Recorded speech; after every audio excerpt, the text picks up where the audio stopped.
Hello and greetings, dear audience. I am Tom Murr, and I am back to my ultimate form of bodiless void, voice from the void, with no articulation problems at all. I am also your storyteller for today's game of Scion, Mask of the Mythos. And I am joined by a outstanding cast that I had the chance to sneak view upon during the last day already. So I would love them to introduce themselves to you, dear listeners and viewers. And let's start with Eve. Who are you? Where are you to find? And what are you doing? Yeah, my name's Eve. I am actually a producer with Roll20. You can find me on any of the social medias as at Fairest Paradise. Um, Otherwise, I am on top of a mountain in East Tennessee, and it is a little known fact that I am actually just a fruiting body for cats. They just spring off. Incredible. Thank you. Mint. Hi everyone, I'm Mint or Minty Bow, whichever one you want to go by. I am a degenerate gay furry trash streamer and Twitch gremlin and Twitter gremlin.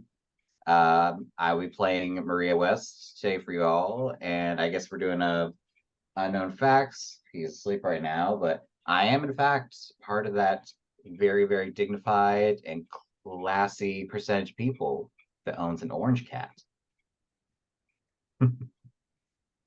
Wonderful. Thank you. And last not but least, David. Hello, hello, hello. I'm David from Darker Days Radio, mostly, and my own podcast, The Drunken Storyteller. I will be playing Isaiah Baldwin. He seems to be able to turn himself into a black hole, so we'll see how that goes.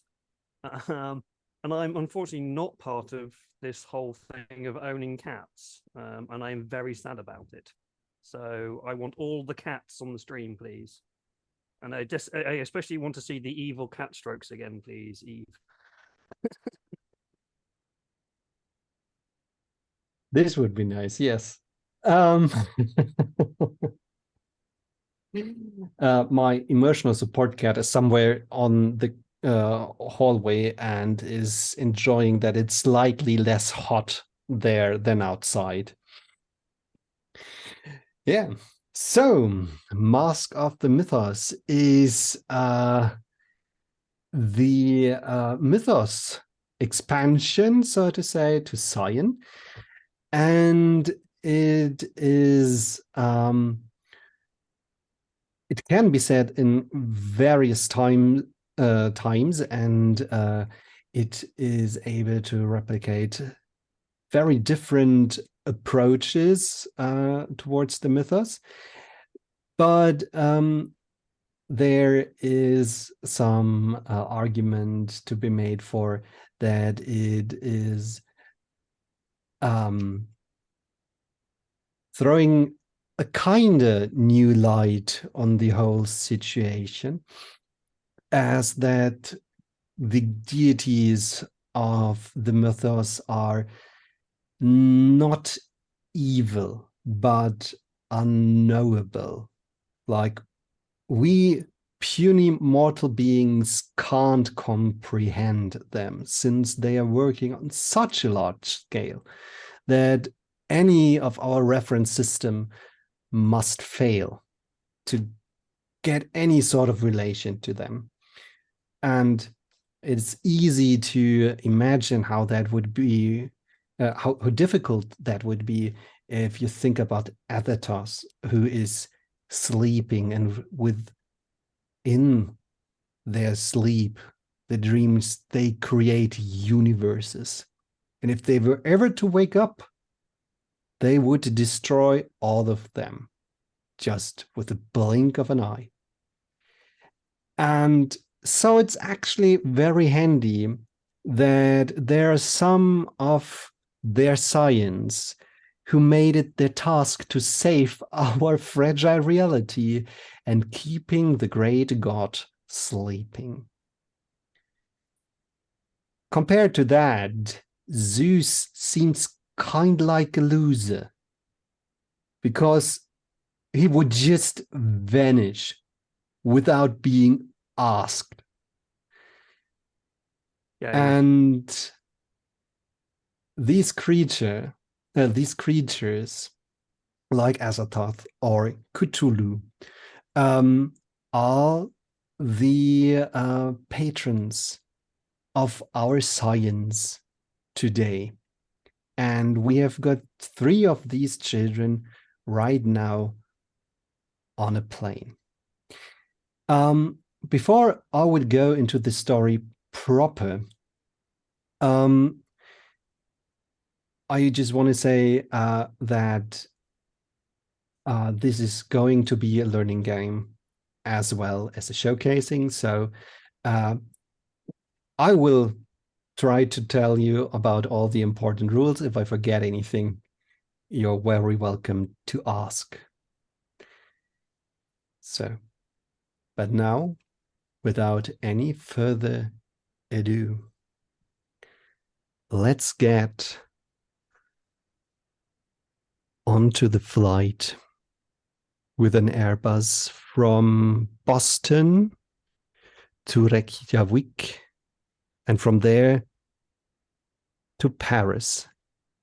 At least that was the original goal.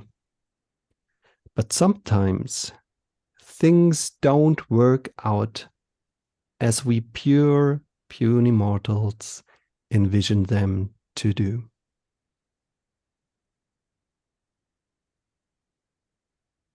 The aircraft is shaking.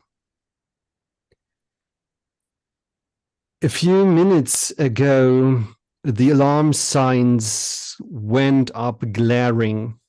Breathing masks fell from the ceiling, and the passengers were commanded to first put them onto their own faces and then on those who might need help.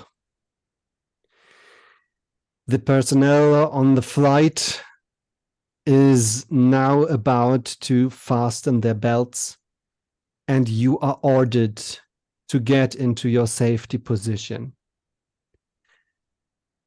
The plane is in a fast dive, closing in on the ground, and right now piercing the ceiling of clouds over the ocean.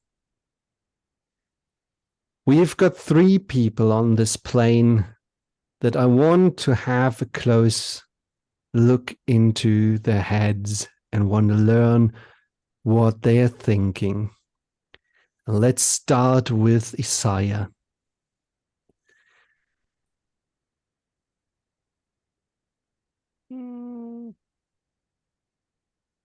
God damn it. Just trying to relax here. Spent years and years and years out in the wars, and I just wanted a holiday. Just get away from it. Didn't want any stress. Stupid civilian aircraft just cannot keep up with the modern technology. Put me on an old Air Force people carrier, no problem, never crashed. 3rd one this year, god damn it. He contemplates also getting up and going shouting at the pilot, saying, do you need any help to fly this rust bucket?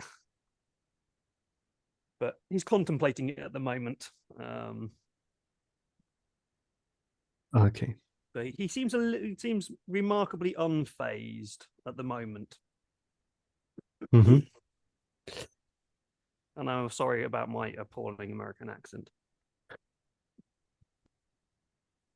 Not too far away, in a different row of seats, there is Mariah West. What are you thinking? As Mariah is casually just going through the motions of getting in that safety position, whatever they do, like legs up, head down, wherever the hell it is, they're just casually like picking up little sweets from a plate and just float, sink, swim, crash. I'll be able to take on whatever happens. I can't take this horrid food, though. And they'll just keep chewing down on it as they're waiting for whatever the fuck's going to happen that they will definitely be prepared for because they are a genius. The world revolves around them, and everything works out for them in the end, almost as if they had some luck on their side from something else. Are you sitting next to the window? Oh, absolutely. Mariah is not going to be a peasant in the aisle seat. In this row, there are 3 seats, and you are sitting next to a 17-year-old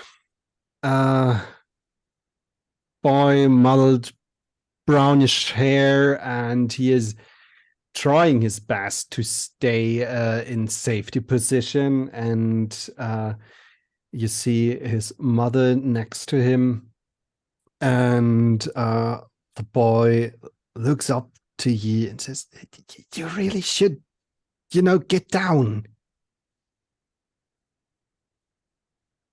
The safety position they teach you doesn't work for all body types. It's just something that they do because it's the most standard thing. Honestly, depending on some of our body types, it would just kill us faster. And I would like to see if I can make a roll on something. Ooh, what is your goal? What do you try to achieve?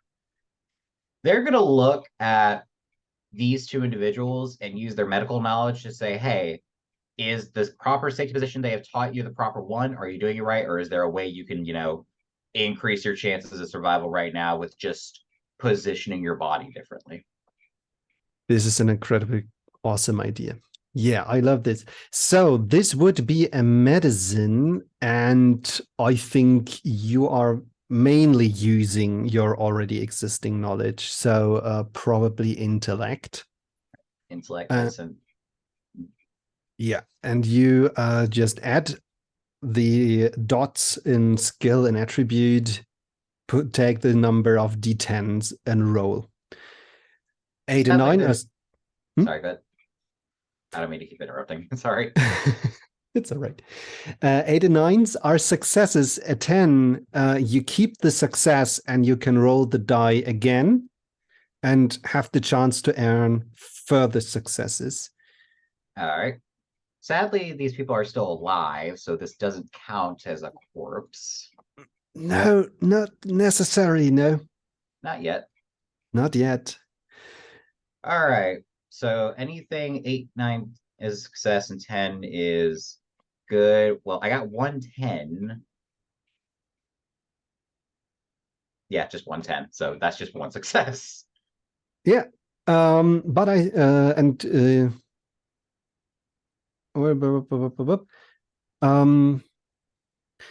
did you re-roll the 10 or? Yeah, I re-rolled in, just 1. Okay. So, but that's not bad, since I think that might be pretty common knowledge to you, and so this roll only had a difficulty of 1 that you needed to beat, and so we are happy. Actually, yes, it's not the boy, but you think the mother could be positioned in a different way that would lead to her having better survival chances. They just reach over, director, straighten the spine, all the force to the knees. If your legs break, you'll be fine, but if your spine breaks, you're more than likely going to die immediately. And just casual, cold directing of, you want to die? No, then do this. And it's these coolish professionalism that actually gets them to follow through with your directions. And you notice that this has an effect on the passengers around you. Someone seems to have some sort of control in the situation, and people are looking at you, picking up their heads. What is she doing? How could I sit properly?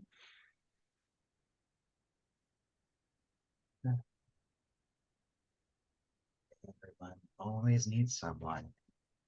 But unless someone asks, they're just gonna go back to their own seat and just lean back in and just prep. Yeah, nobody dares to ask, actually. It's just like, okay. We will be probably not fine, but we will see about that later. Okay. And then there is the third person on this plane that we want to have a closer look into, and this is Malcolm Hodge. Yeah. Outwardly, Malcolm is cool and collected. It looks like a plane going down over the middle of the Atlantic is just, a normal Thursday for him. Inside, he is panicking. Inside, he is running through a list of bodies that he can swap into, places that people who he has already like half prepared for his, transferal of consciousness into them in case of an emergency like this. If he starts to die, then where is he gonna go?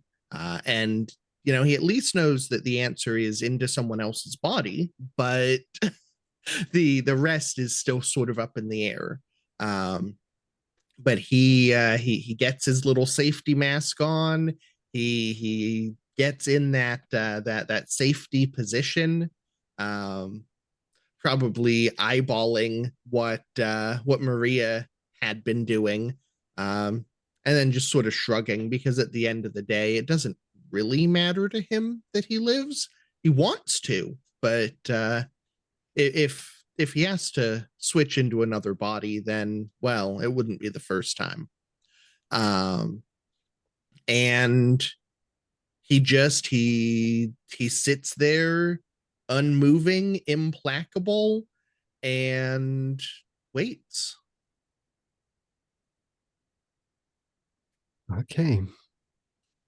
Do you remember a situation like this in which you actually managed to body swap just in the right moment? Yeah. There was that that time that he got his foot tangled on a barge on the Mississippi, and as he was drowning, he actually managed to swap into the body of one of the sailors who was not drowning. Because that's a huge distinction there, between drowning and not. Yes. You know, it's probably the single most important distinction in a situation like that. Yeah. Have you ever contemplated what's happening with the person that you're replacing? Not my problem. Okay. So, did Isaiah come to any decision?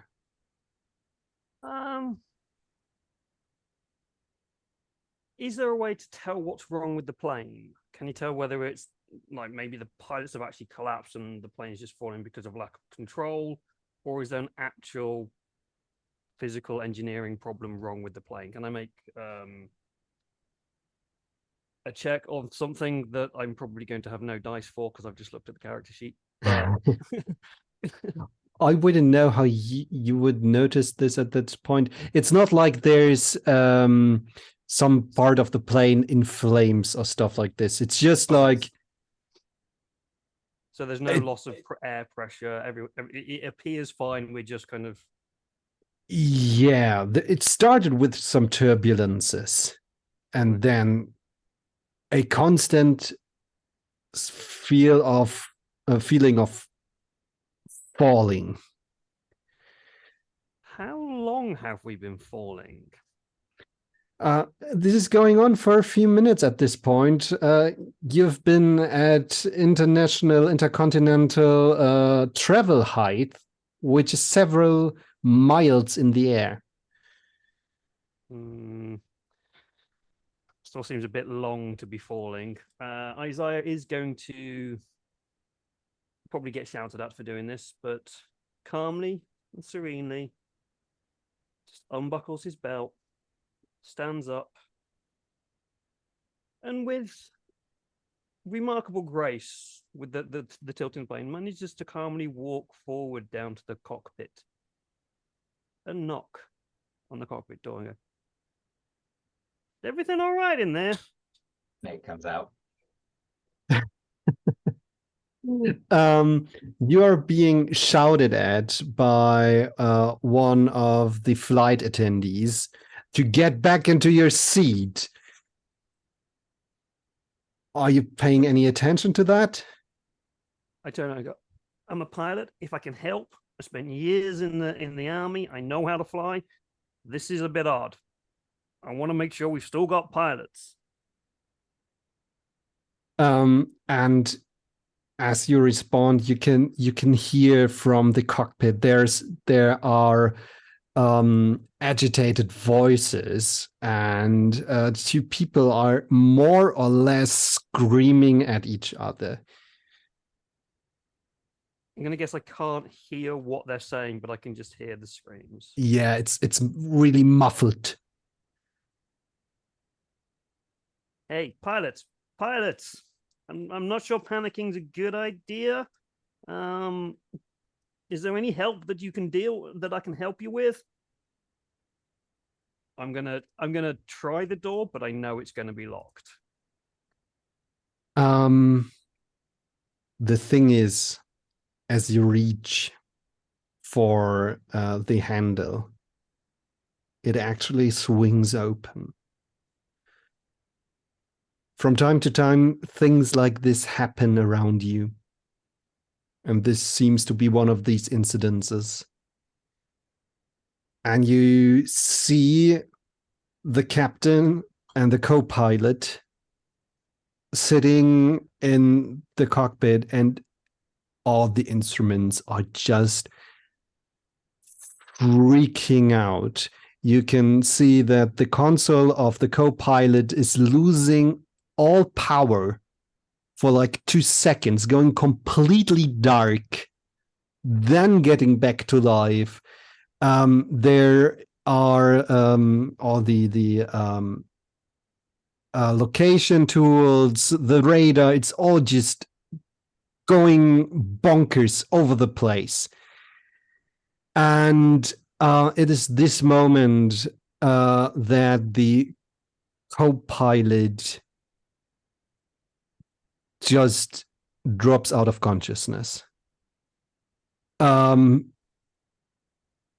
captain is noticing this, but still trying to get somehow control over the aircraft, and apparently is failing at this. You're looking through the front shield, and what you're seeing is that you're just leaving the clouds, and right in front of you, in the middle of the deep, dark blue ocean, there is an island which you are getting closer and closer and closer. The pilot is realizing this and tries to do something new, pulling on this steering thing, and prepares for a crash landing. Are you doing something? Yeah. Fuck! Fuck, fuck, fuck, fuck, fuck! Grabs the co-pilot, yanks them out the seat, sits down, and military training just kicks in and tries to help the pilot take control of the plane. Awesome. What do you say? What would be your approach to this? Are you trying to be very fast? Are you trying to be actually composed and try to be in control of your own emotions and the situation? Isaiah is very, very used to intense situations. Military training kicks in, even though language is a little bit colorful. Certainly knows what he's doing and is very, very easy to do things even though he's stressed, but do them calmly and methodically. So this is a pilot and composure check. Oh, I'm glad I said that. I've just looked at my composure. To have any effect on the landing, you have to beat a difficulty of 2. You cursed it by giving me a number, Tom.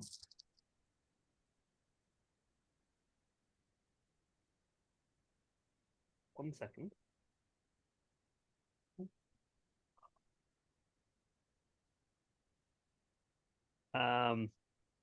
I've got 3 6s, 2 4s, and a 10.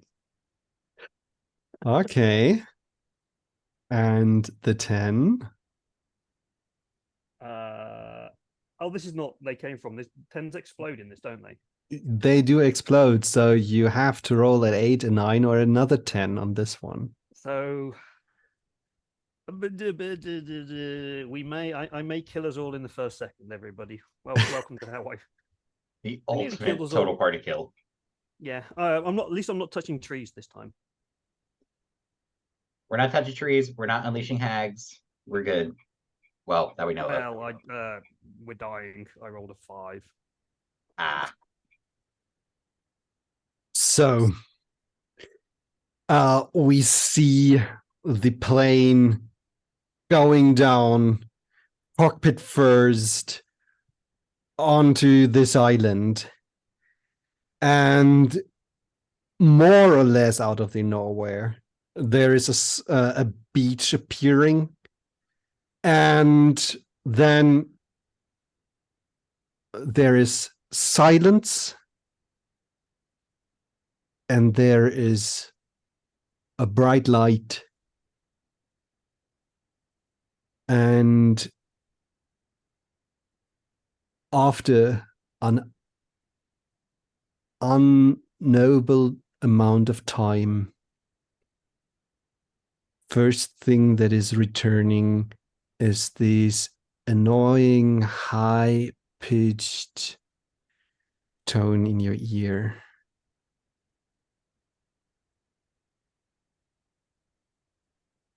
For all of you.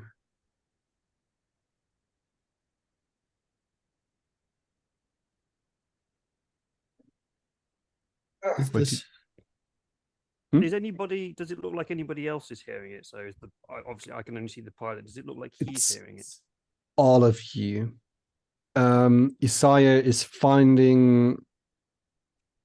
It's the first sensory impression that you're getting. It's the first thing that you can notice. There's sight is coming back very slowly.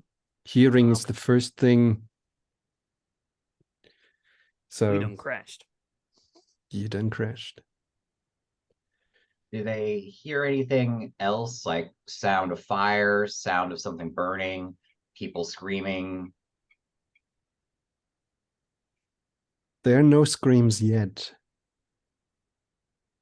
Usually, to scream, you have to feel pain or emotions, and these settle in after the shock. So this is this eerie non-silence that comes before everything goes to hell. You're just kind of 5 more minutes, just 5 more minutes before I deal with this. As trying to get the sight back. Yeah, slowly,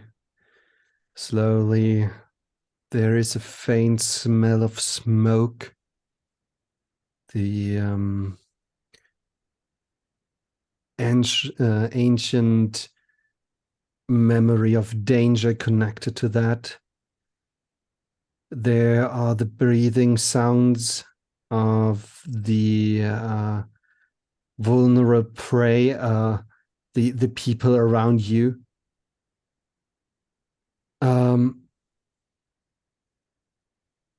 First moaning and people aching. Yeah, that's the moment that the people with lighter injuries notice that they're hurt. And then, yeah, the vision returns. The plane is still in one piece. But there's several people hurt. There's smoke coming from the back, and the flight attendees, one of them passed out, and the other one seems like they hurt their head on a fire extinguisher.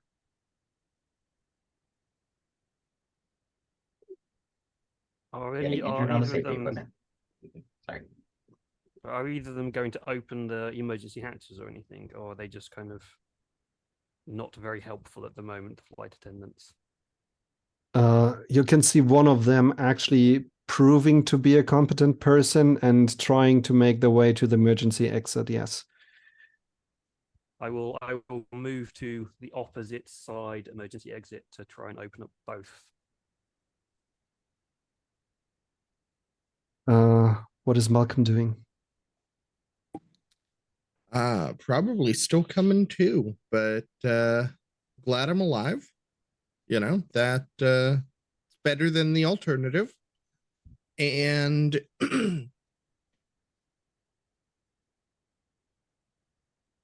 just waiting, I think. Not too concerned about the passengers around me.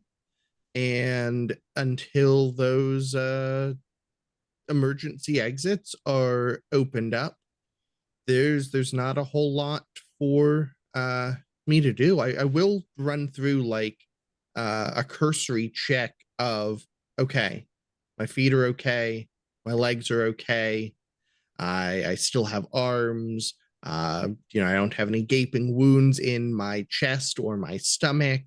Uh, you know, just the checklist of I'm not dying horribly. Open body close by. Right. Yeah. Fate has it that you are largely unharmed.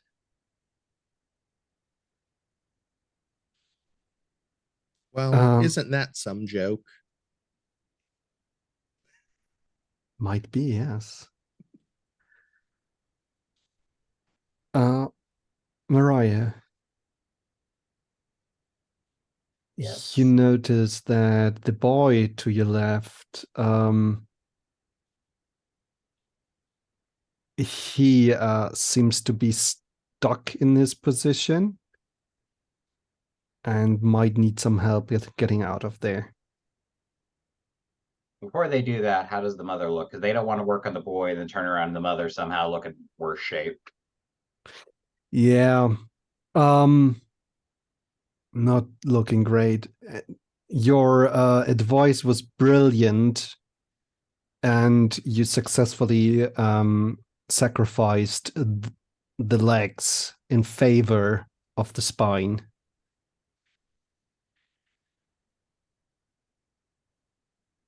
Are they both conscious, or Yeah, they're both conscious. they're gonna look at the boy as they're trying to like maneuver to untangle them without potentially rupturing any important blood vessels, further breaking the bones? But as they're talking. You are going to listen to me, and you are going to listen to me very carefully. Do you understand? Yeah. My advice works. Your mother is hurt, but she is alive, and she is going to need assistance to get off of this plane. Do you understand? She needs me. She needs. I will get you out of here. You are going to help your mother get to that exit. When you go down that slide, or however they have it set up, you will go first. You will find something to hold her legs together, to bind them, to make sure they don't break any further on the landing.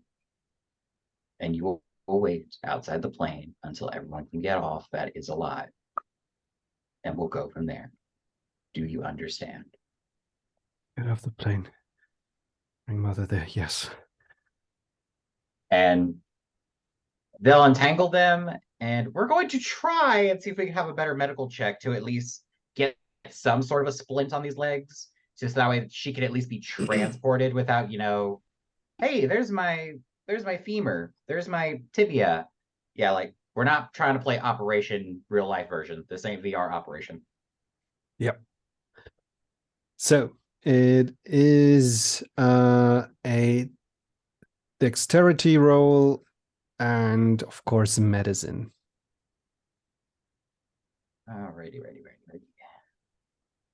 Dexterity is decent enough. We can do this. This is fine. We're not animating courses yet. So that's 3 successes and a 10, and that 10 is going to give us an 8. So 4 total successes. Wonderful. Yeah, so you make sure that these legs won't fall apart during leaving the plane, and Yeah. They're going to hold together like the brand name Legos, not the knockoffs in the grocery store. yes. So, the very helpful flight attendant opened one of the emergency exits. Isaiah opened the other, and slowly the calmer and more composed people on the plane starting to funnel everyone out onto the beach. This also includes, well, the 3 of you.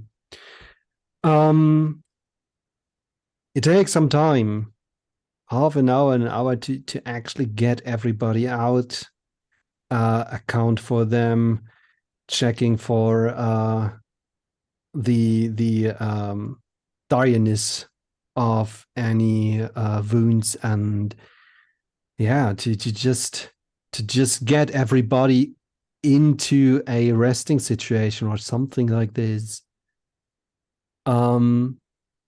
There's a small fire on the plane that could be tackled if you wanted to before it reaches any kerosene tanks in the wings. Is that something our player characters would take care of, or would you leave that to somebody else? I think Isaiah has gone into disaster mode, having spent time out in Afghanistan. He's dealt with disasters like this before, and is very much kind of trying to organize the people, get them safe, get firewood, make sure that everyone's okay. So he's probably more looking after the people, not so much looking at the plane at the moment. Yeah. Maybe trying to send people out to look for firewood, help safe water sources and stuff like that. Mm-hmm. Malcolm? Yeah, I actually think that you said that they're dripping fuel. Yes. I feel like at that point, Malcolm's okay. He's not going to die, so he can concern himself with, other people at this point. And I feel like it's about now that, he try to do, something for others. Um, I just don't have the foggiest idea about how to stop fuel from getting out of these wings. I guess the first thing to do is, can I see where it's coming from? If I remember correctly, airplanes do store fuel in the wings.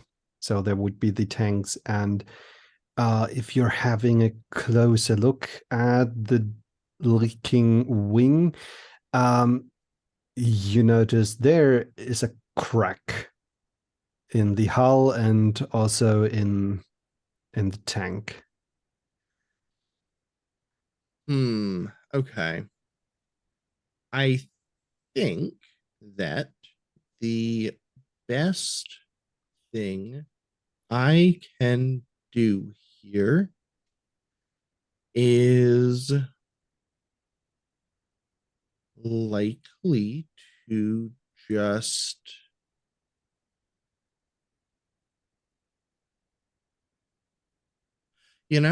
is this something that I'm not 100% clear on it, but I have an unnameable shadow friend. Mhm. And is this something where, like, say, my unnameable shadow friend could potentially like wrap another piece of metal around that crack in the wing? It Yes, seems to be incredibly strong. I it don't know it is. well yet. It is incredibly strong. Also, depending on how you're tackling this, you will go on full display of, hey, I am something special in front of a whole bunch of people. So Hmm. to have a general idea of what this would be like. So in the world of Scion, it is a known fact that the children of gods are walking the mortal realms. They are like celebrities. Yeah, you could go to the Instagram of a son of Thor and just look up what they did on the last weekend with pictures and everything. It's just that you don't necessarily meet them in your ordinary life. They just like, well, over here, I don't meet any famous movie people. I don't have any intersection of my life with theirs. So this is something like this. Your kind of Scion is a little bit more obscure, but it Our gods are doesn't friendly. necessarily say, hmm? Our gods are friendly. There's nothing wrong with our gods. For sure not. They're not mysterious powers that can't be explained and do leave a very uneasy feeling. But hey, You know, thinking it through, I think that my life is at risk from this fuel, and I'm not super concerned about who sees. I will try to be at least a little bit surreptitious about it. Um, like, but the extent of that is okay, maybe if we position ourselves between the plane and where most of the people are, this crowd of people won't see that we've just saved their lives potentially by keeping the the fuel from catching, hopefully. Mm-hmm.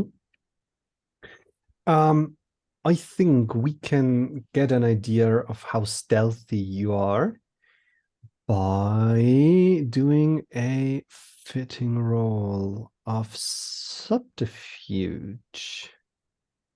All right. And I think you're thinking it through like cunning or intellect, which would be the same yeah. for you. Okay. We'll go with cunning. That's going to be 6 dice.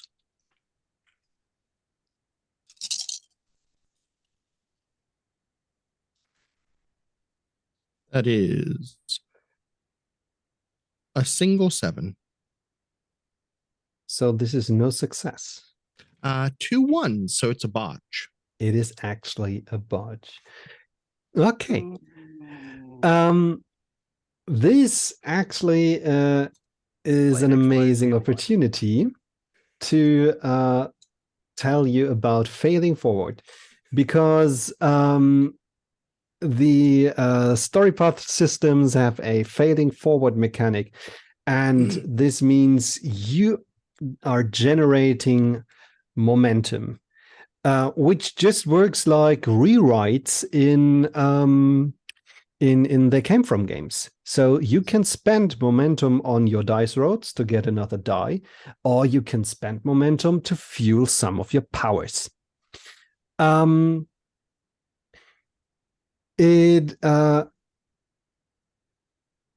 a botch, you create 2 of them. Also, since you are Scion of the Mythos, this means that mythosy things are going to happen. And so, do you have an idea of what your shadow companion does look like? It's unknowable. It I imagine it is like this swirling mass of shadow and tentacle and eyes in places that eyes shouldn't be. Here and there, a face will just spring from it and then meld back into the shadowy mass. Um, it's unknowable. Yeah, and it just it is just leaking, just like the kerosene from this fissure, and just coming out of there and just warping around the wing, and everybody is looking at this, and they're probably still under shock, but the eyes of those who which can widen do, as everyone freezes as this unknowable thing just starts contorting the wing into a big clunky mess, and then the wing is just being ripped off the plane, and then as your shadow friend merges with the sand and the ground, and everyone can see that it is now a tainted, black, tarry mess. A perfectly round globe is left where the wing has been before. And it is right now outshone by the sun, or at least it should be. But next to this orb, there's just filled with a palish greenish light. And if you get too close, all other colors vanish.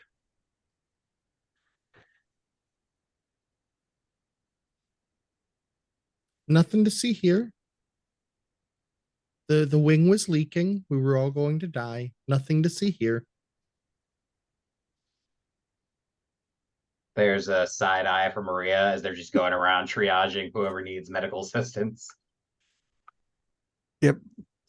Probably Mariah is the only person moving right now. Everyone is just staring at Malcolm. Isaiah just starts to rub the side of his temples. And slowly some of them remember that there are more important things.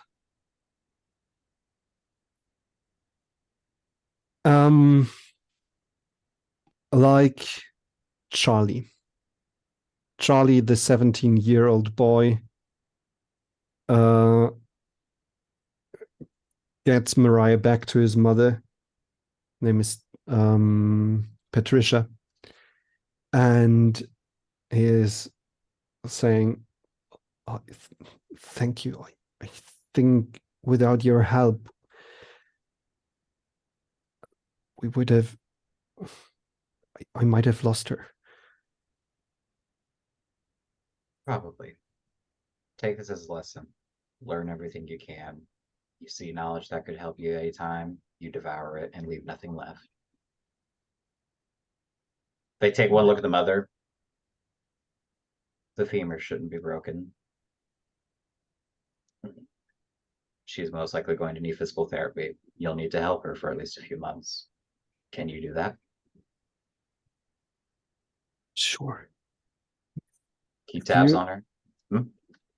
If we can be of any help to you. Assuming that they had the conscience of mind, I would leave this up to storyteller, but assuming Maria had the collectedness of mind to grab their purse before leaving the plane, Yeah. they'll just casually pull out a wallet, give a card over. It's their name, phone number. If you decide to attend Miskatonic University, I may need a lab assistant. You can repay me with service there, if you decide. And you leave Charlie mouth wide open, card in his hand, and with a bond between you and this young person. Strength 1 at this moment, but probably increasing. Also, somebody getting back to their senses is the pilot and captain of the aircraft, addressing Isaiah. Thank you for what you did. She is offering you a hand. Leia Hake. Doing my job, man. Sorry I couldn't be more help. I'm surprised we even made it this far and didn't lose anybody. So Yeah, the speed of the descent, landing on a beach. I've got no real memory of how we landed, but things like this happen. We survived. A few injuries here and there. I think we're all good. We'll just make sure that everybody really is okay, and yeah, set up a safe distance away from the plane, just in case there is any damage. And we'll see if we can salvage the radio, maybe get the black box and see what actually happened. What actually happened? I know the co-pilot, he passed out, but what the hell happened? Never seen a plane do that before. me neither. It's a very strange thing. Like, we've been on course and suddenly it was like we got something on the radar, a signal, and first we were thinking it was another plane that was crossing our path, and we tried to contact them, but there was no response. And we tried to avoid it, like getting a little bit higher. And this was when just everything started to freak out. I've never seen a electrical dysfunction like this on anything before. Like half of my instruments were turning off and on again. And the board computer was rebooting and we basically lost control over the plane. Quick, out of character question. Are we flying from Reykjavik to Paris? On this You leg? are actually still on the route from Boston to Reykjavik. So the path this plane we were taking, we would have gone over Greenland to get to Reykjavik. There shouldn't be an island like this on that route unless you took the wrong path. This is too warm. There's not enough snow. Feels like I'm back down in Arkham in summer. It's too hot, too sweaty. We're not where we should be. We have been 10 minutes ago, or 10 minutes before the crash landing. We were directly where we're supposed to be. I am taking this route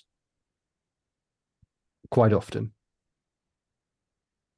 But we're not now, are we? This is not. No. God damn it. And she glances at Malcolm.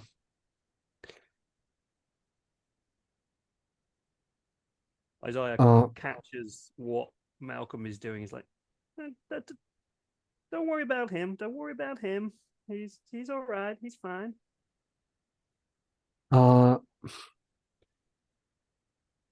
It would explain a lot. Yeah, it probably would, but that's not something you probably want to mess with. I don't want to mess with anything, and I am now here on an island where it shouldn't be, with an airplane that should be up in the sky.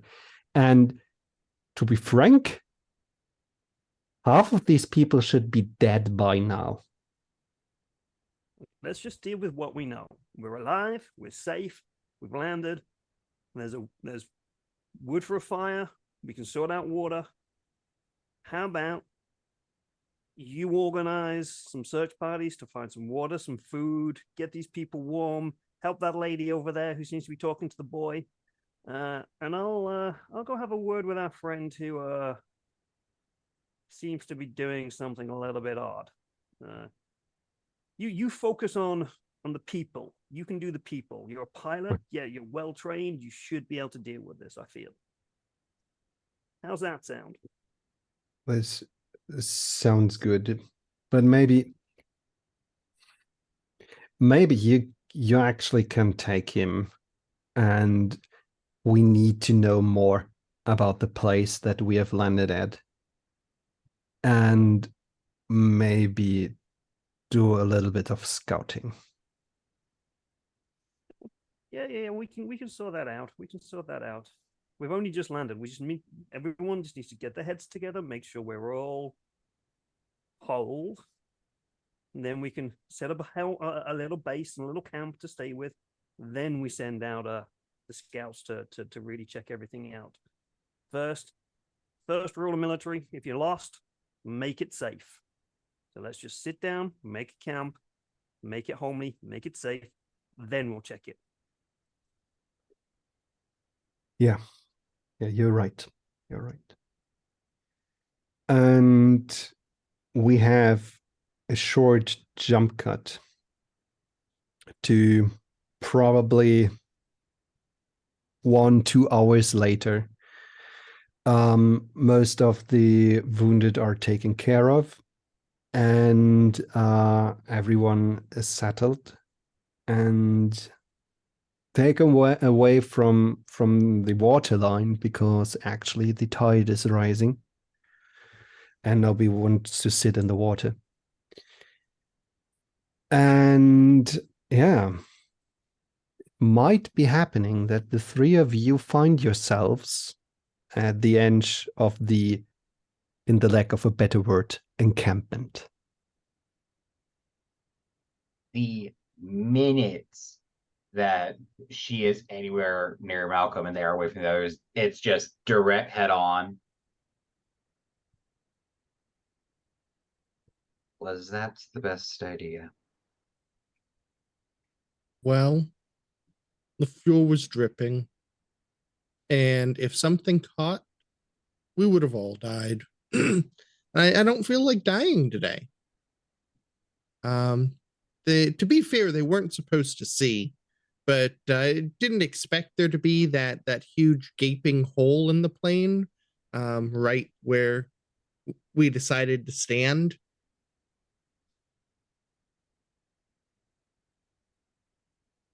This big shrug as he finishes.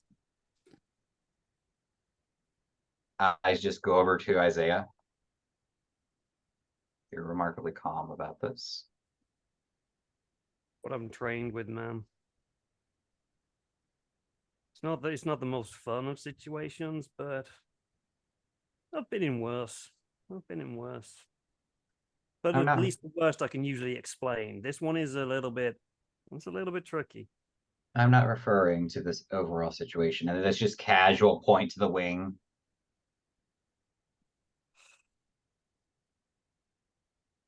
Well, at least it didn't blow up.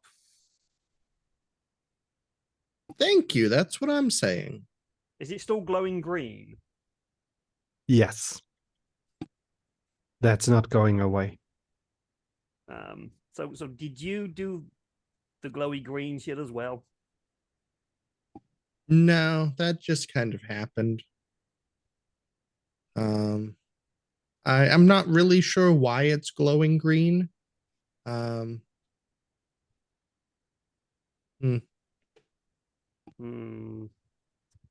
I'm going to rule out the idea that you somehow irradiated it. Otherwise, most of us would either be showing signs of radiation poisoning or dying. Yeah. Yeah, he's never irradiated anything before, so They never do, seemingly. My tests don't really help me determine what they can and can't do in totality, though. Well, it doesn't seem to be harming anyone at the moment. It just seems to be providing light. Not quite sure what to make of it. Anyone want to go poke it? well, when I was standing near it, it sort of sucks the color out of the area. I'd rather not go poke it. Maybe not Hmm. touch it, but an idea has come to mind. And I don't have my props with me, but Maria will casually take out a compact mirror. Would you two mind waiting here while I try something? Go ahead. Sure. They will get as close to that green glow as possible without experiencing any side effects of color sucking out of everything. Open the compact and see if it reflects off the mirror. And their idea is if it does, perhaps they could use that to make some sort of signal later on if things get really desperate. Um,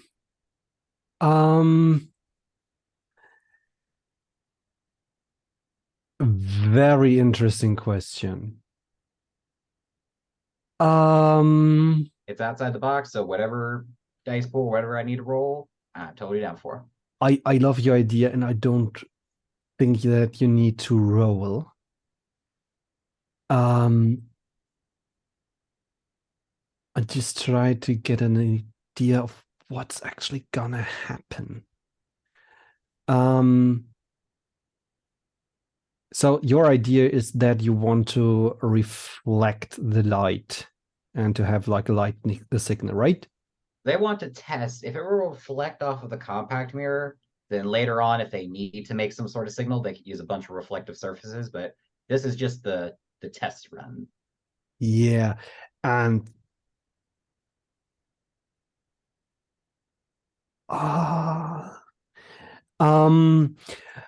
okay. You catch the pale light in your mirror, and you feel cold emanating from the back of the mirror. And you check if the pale light is reflecting from it. And no, it isn't. Instead, you watch into a silvery maelstrom. The material is fluid and swirling around, and there, as you look into it, it starts very quietly, but there's a murmur, a very slight murmur that's growing, and it's not words, it's more feeling that they are conveying. Hunger, something that needs to be sated, and you can feel it dragging you closer, and you are reminded of a hunger of your own. What are you hungry for? Rhea is meant to be the paragon of mad science. They hunger for knowledge in all forms that they can use. They don't care if they get published in books. They don't care if they get awards. They care about knowledge that will make them the most powerful thing ever. Knowledge is power, especially when you can animate the dead. Yes. And this hunger is something that you could feel connected to the thing that is maybe on the other side of this mirror.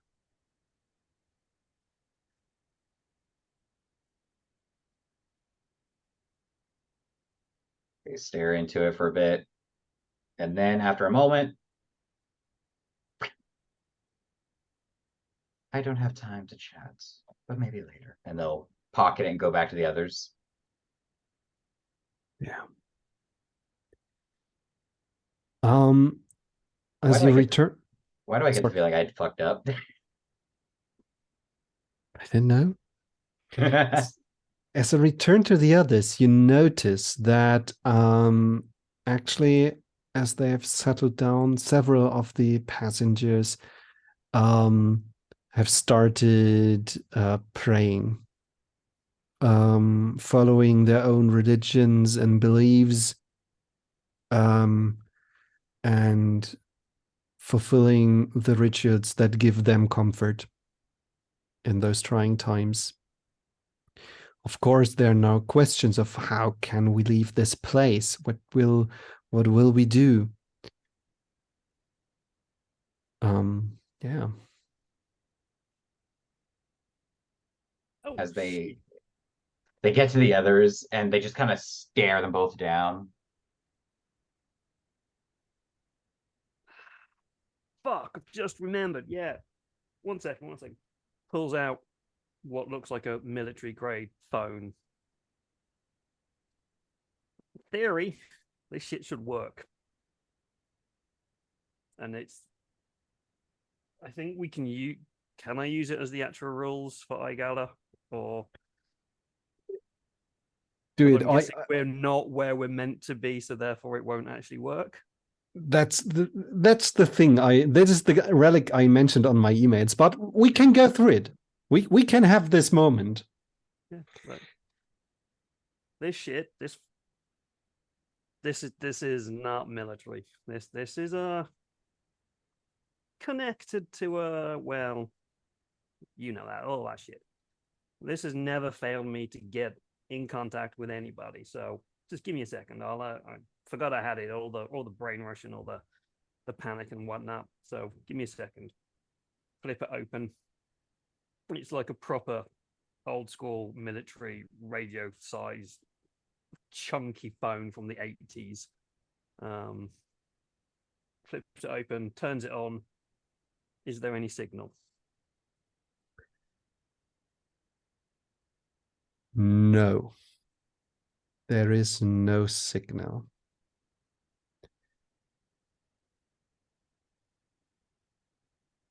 Oh shit.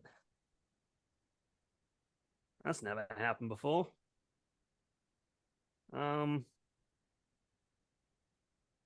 Maybe we'll keep trying. Maybe I need to get up to higher ground. Maybe we're a bit too, I don't know, not exposed enough here. But yeah, this is always, I've been middle of war zones and deep in the jungle, and it's never not picked up a signal. Are we being fucked with here?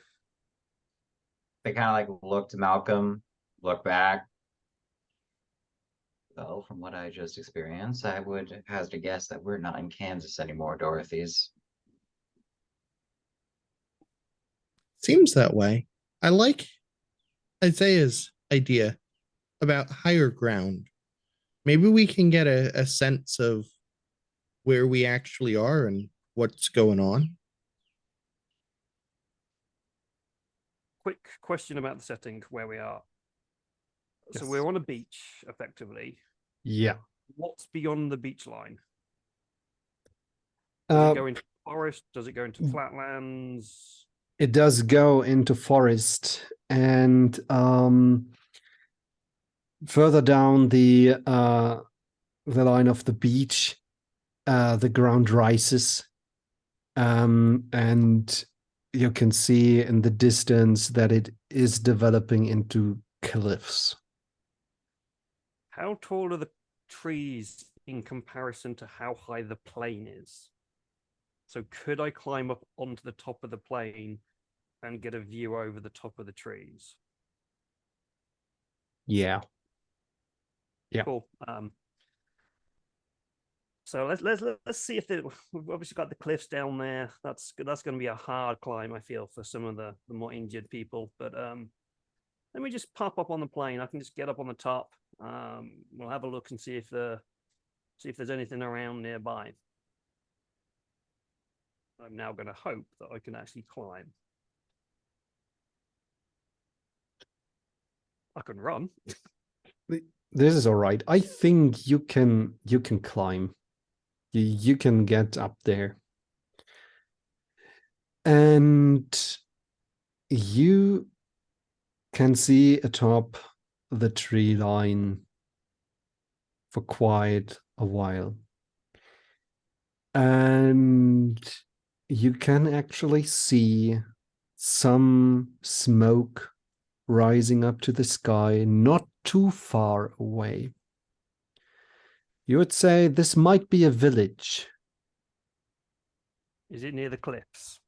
It is near the cliffs, yes.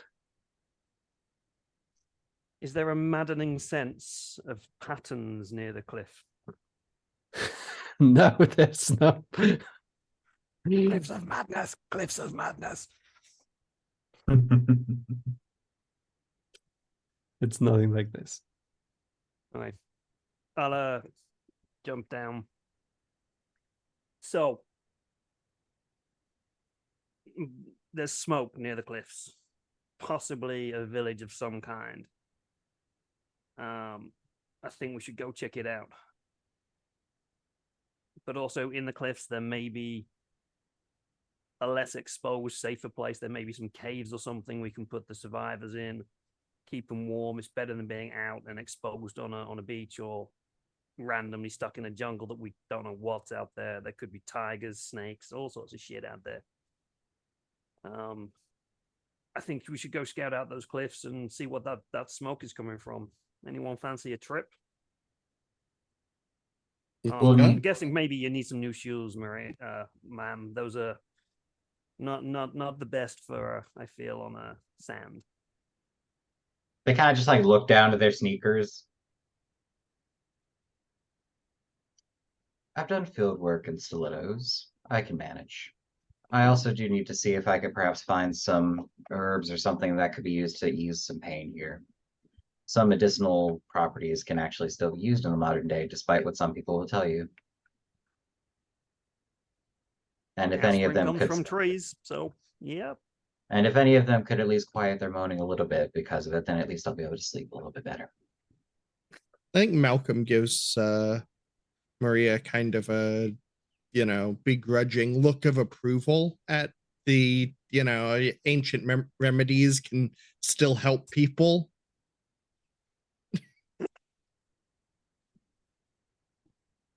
Return nod of begrudging. Yeah, we at least connect on that.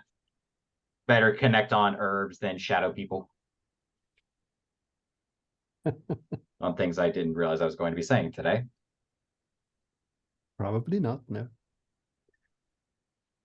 And so I take at least Isaiah as a person who would maybe tell Captain Harker that they are leaving. Yeah. On a ring. I forgot the word. It's not important. On a mission. So, and on then a wayward venture in search of a mission. Yes. And then you leave the crash site. It is a work of at least an hour. Before we But- leave, Yeah. Can I check if there was any weapons in the cockpit, or if there was a Sky Marshal on board that might have had a weapon of some kind, or a flare gun, maybe? Flare gun. Yeah, there can be a flare gun. It's not the best, but it'll do in a pinch. So, and then we'll Better head than off. nothing. So you're making your way round about an hour. And you finally get to the top of the cliffs. And in front of you, there is a fishing village. It has a harbor, maybe half as big as half the size of the village itself, made from wooden planks. But well, there is a impressive flotilla of fishing boats, all of them tied to the piers, but at full sail. And then there is the village, a colorful assembly of different buildings. In the center, actually some made from stone, with some nice wooden casing and roofs. But the further you go into the island, the buildings seem to be improvised, running out of material, probably, and not at least in the same style as the center of the village. You'd say it might be house 100 to 130 inhabitants at this point. What you also notice is that there is a cliffside path leading away into the opposite direction of yours, away from the village, and it is actually marked by flying, colorful bands, ribbons. That's the word, ribbons. And another thing that the religious inclined person might note is that in the more or less central in the harbor, there is a larger than size statue of a handsomely stone man brandishing and now I am reaching the limits of my English. Second. Trident, that's the word. A trident. Further, you might learn on a closer inspection. Can we tell from a distance if they are actually human? They seem very human, yes. Anyone recognize that trident up there? That's very much not one of ours, but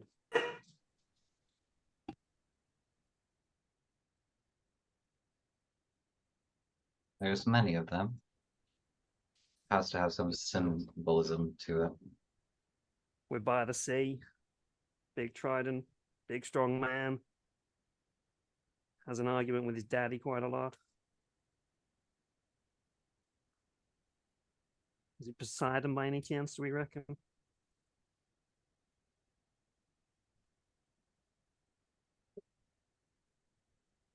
Do I have enough academics? No, well, we'll try it. Can I roll either academics or occult to see if Maria would recognize, at the very least, the general vibe or who this potential figure could be referencing? At this point, you're still looking from the cliff into the village. Okay. So you get a much better chance on identifying who that is if you get up close in person. So it's just for your awareness that that's there. Head into the village. Yes, Doesn't you want to head in? We need to go there anyway, so. let's get that does closer. us no good sitting up here. Yeah. Let me just have a quick scout. Let me go down first, see what's there. I'll signal you if they don't look too hostile. I don't want you walking in and them suddenly running us through with some sticks or something. And if something does happen to you down there, we'll still be left here with no information. No, I like this idea. If something happens to him down there, then we're left with all the information we need. We can head back to the the plane crash and tell everyone to under no circumstances go this direction. Don't worry. I'm not going to engage them. I'm just going to have a quick close look-see, and then I'll come back. I'm not going to go anywhere near them. Well, nearer than we are now, but I'm not going to go into the village. Fine. But if you aren't back within 30 minutes, I'm coming after you. Well, If thank you're you, not man. back in 30 minutes, I'm leaving you. Do as you will. Do as you will.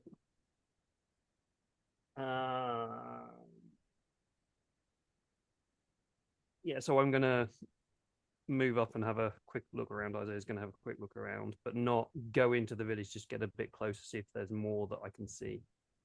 Yeah. Okay. I need you to roll something for me. I need you to roll. Sire. I'd say it is culture or academics. And cunning. I'm not looking to see whether they're actually an actual culture or anything. I just want to know whether they look dangerous. Yeah, you will get that information. I just want to know if you get further information that you would get with this roll. I'm not limiting to you. Well, culture and academics are both 0. So, what do you want me to roll with that? I think it would be actually cunning. Okay. How many successes do I need on my 2 dice? 1. I got 1 8. Amazing, that's enough. Dice rolls for the win. So you get closer to the village, and you I think that's something that also your friends on the cliffs are figuring out. The smoke that you've noticed earlier, it's not coming from many houses. Actually, it's coming mainly from one house, and that's at the center of the village right now. That's something that you also get. You look around, and there are windows open, and wherever there's a chance, it is decorated with ribbons. And you don't see anyone right now. Like, most of the houses are left at the moment. What color are the ribbons? Mainly blue, green, white, a little bit of yellow. And what are the buildings made out of? Are they That's wooden huts? That's what your role was for. So, they are all painted colorfully. But something that you pick up is that they are the one furthest out of the village. They are not made from wood or stone. One of them you identify as the hull of a ship. And after you realized that one, you notice, well, that one over there might have been from a freight container. And so on. Like, these houses are made from other things, mostly ships.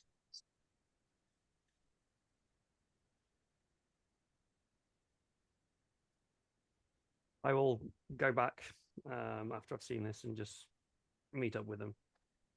So, there's no one hanging around that I can see, but there's definitely populated. The fire is going in the center of the village, and well, the buildings they're made out of boats. So these must be other survivors. There must have been other accidents here, and people have gathered into this place. You're saying this place could have some sort of magnetic property that allows for more accidents to happen that would strand people? Well, the Bermuda Triangle happened, so why not other places? The Reykjavik rhombus? I'll add that. That's clever. You're a clever man. What's a rhombus? You know, I'm not really sure. I know it's a shape. Can Maria pick up on the sarcasm on that one? I'm gonna assume yes.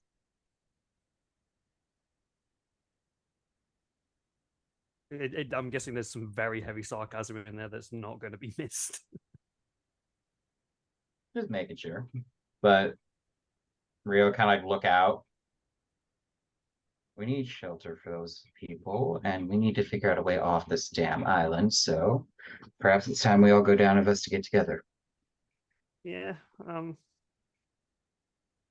long as we're careful, don't do anything stupid.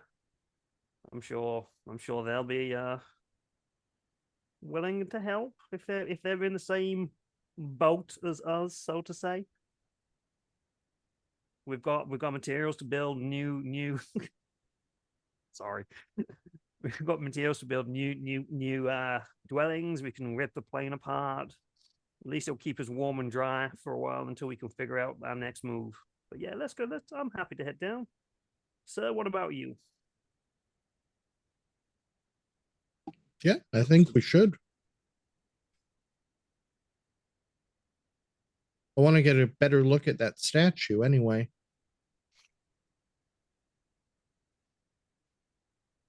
And you make your way into the village. The sun is slowly settling. It will take another hour probably until it's really evening, but it is getting a little bit closer to the horizon, and there is a pretty nice breeze coming in from the sea. On the ships there are some bells that are ringing, and some of the sound is carried towards you across the village. And aside of the salty air, there is a tint that is not horrendous, but actually a little bit tasty, like roasted fish coming from the center of the village. With all the fluttering ribbons, the village does look kind of nice. The closer you come to the center, the more structured and organized and better built the buildings are. And you arrive at the center. There's something that one could identify as some sort of council building or village hall. And the second building close to it is something like a very large inn. Two-story building made from wood and a foundation of stones. It has a sitting area that is covered with a vine as a roof. So a very nice place to sit down.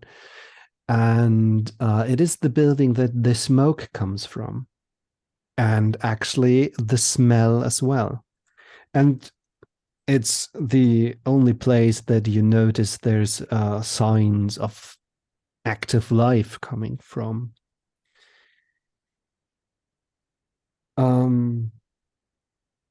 Also, there is the statue in the harbor if you want to go there. Yeah, I want to take a look at the statue. Before we, walk into something that could have been foreseen by knowing what they put up statues of. A statue can tell you a lot about people. Poseidon, Cthulhu, Tom Cruise, can kind of inform you a lot of what they believe.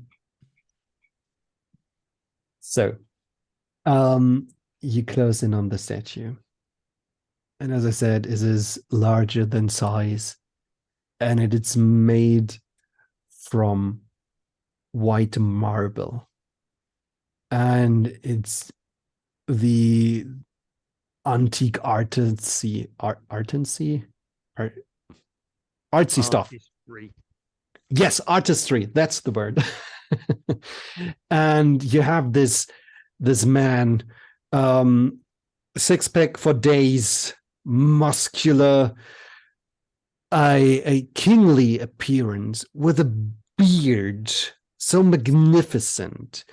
And there are seashells in there, and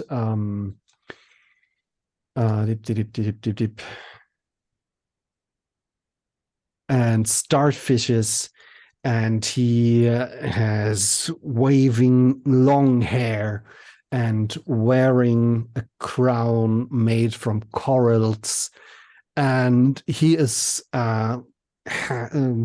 brandishing this trident in a very triumphant way. And at the pedestal he's standing on, there are bowls after bowls filled with water and swimming candles in them. They're all lit. There are some sticks with roasted fish upon them, and it is the pedestal is also covered in ribbons, completely, except for one place where you can read in giant letters, "Our Lord Poseidon."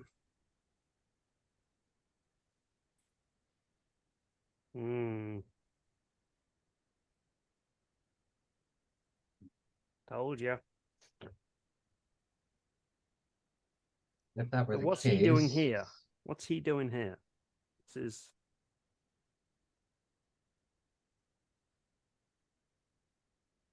I'm not sure if the Greek pantheon ever expanded beyond the Mediterranean area, but as we were saying, our flight plan, unless it was entirely off course, otherwise altered, should not have taken us near that area yet, unless this place is meant to be some refuge for people from there.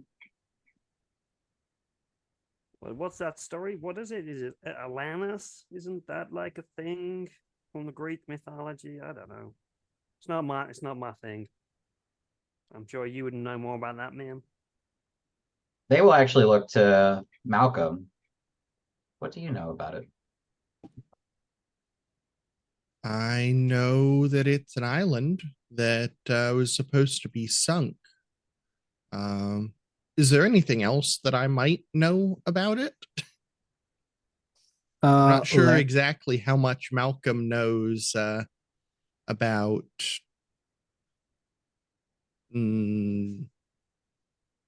like he's more of a trickster than an intellectual.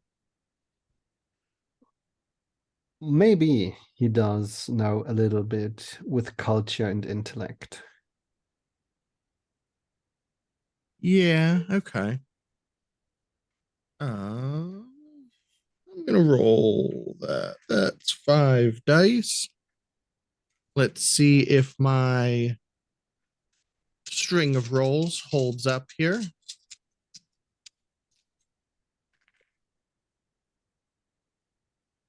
Oh, that's a 10, a 9, a 9, a 1, and a 2. Let's re-roll this. 10 and a 4. So 3. That's still a lot. So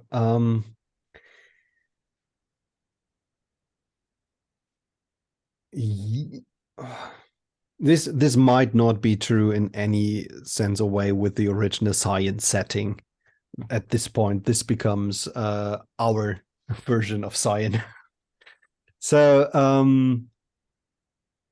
Atlantis, as we all remember, is a city that sunk because they have been a very rich and decadent civilization that lost their way and didn't follow the demands of their gods in a way that they deemed necessary. And they were, punished by being drowned. Over the course of time, of course, people tried to find Atlantis, and there are several locations that they thought they might have found it. There are some records of the island appearing here and there across the world. Sometimes these records are received by letter, but in these cases, the writers have been never seen again.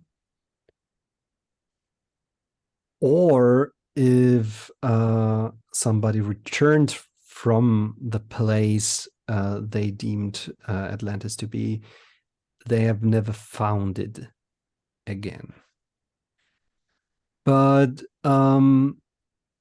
something that these reports have in common, that there's now living a people that is of all colors and living a good, if simple, life, and paying tribute to the gods, and have sworn off the old ways that led to hybris, and are much more grounded and aren't interested in reaching out into their into the rest of the world, so they wouldn't be tempted to rise again.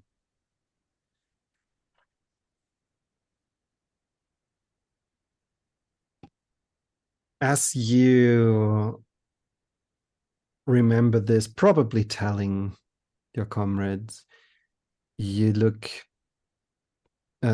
you're muted. Oh, I muted to say yes, absolutely. I didn't realize that I was unmuted. Okay. You take another look at Poseidon, and you notice that beneath his beard there is a medallion,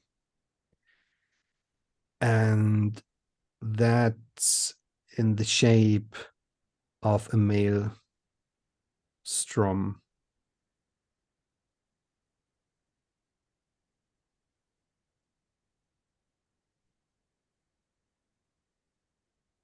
Did Maria say what she saw in the compact? Not yet, Okay. assuming they haven't been asked. If they had, they would have, but No.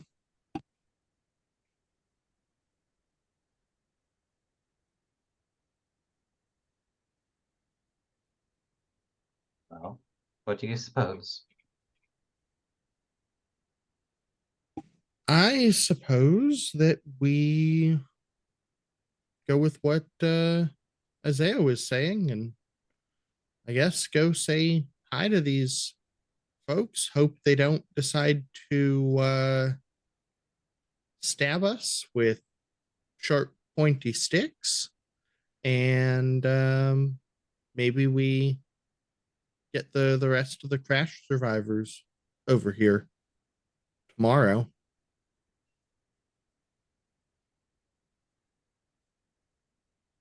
While they're talking, I need to see if there's a straight for this. But something has come up to Maria's mind, and they're gonna.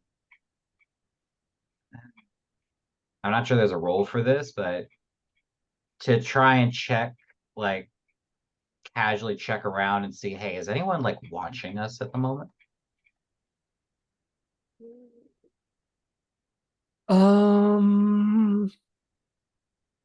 I was about to say, yeah, let me hit you with like an awareness or an alertness or something like that. I was like, wait a minute, this system doesn't have that stat.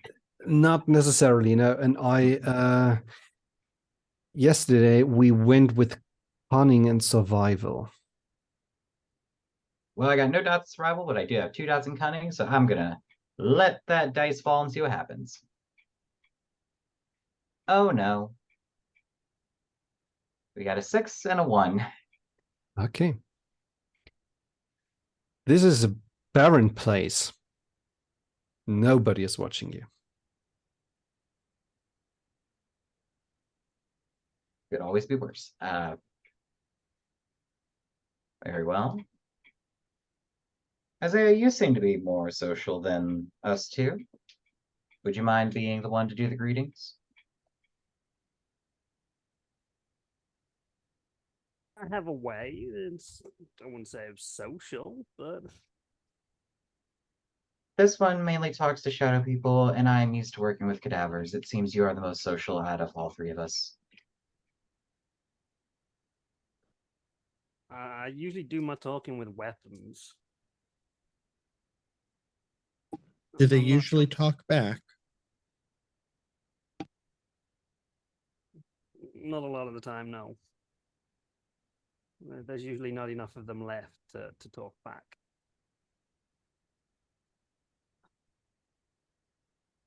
So, looking back at what happened so far, Isaiah did a lot of talking and not punching people, so might not be a stupid suggestion. I'm trying to avoid making any dice rolls that will involve me talking to people. Well, we can see what happens if you have to. So, Okay, I will. Isaiah will put the what was it called? A flare gun into his jacket pocket. He'll walk through the village, hands up, showing that he's unarmed. Ooh. Greetings. Is there anybody here? Hello? Anybody here? He's shouting quite loudly.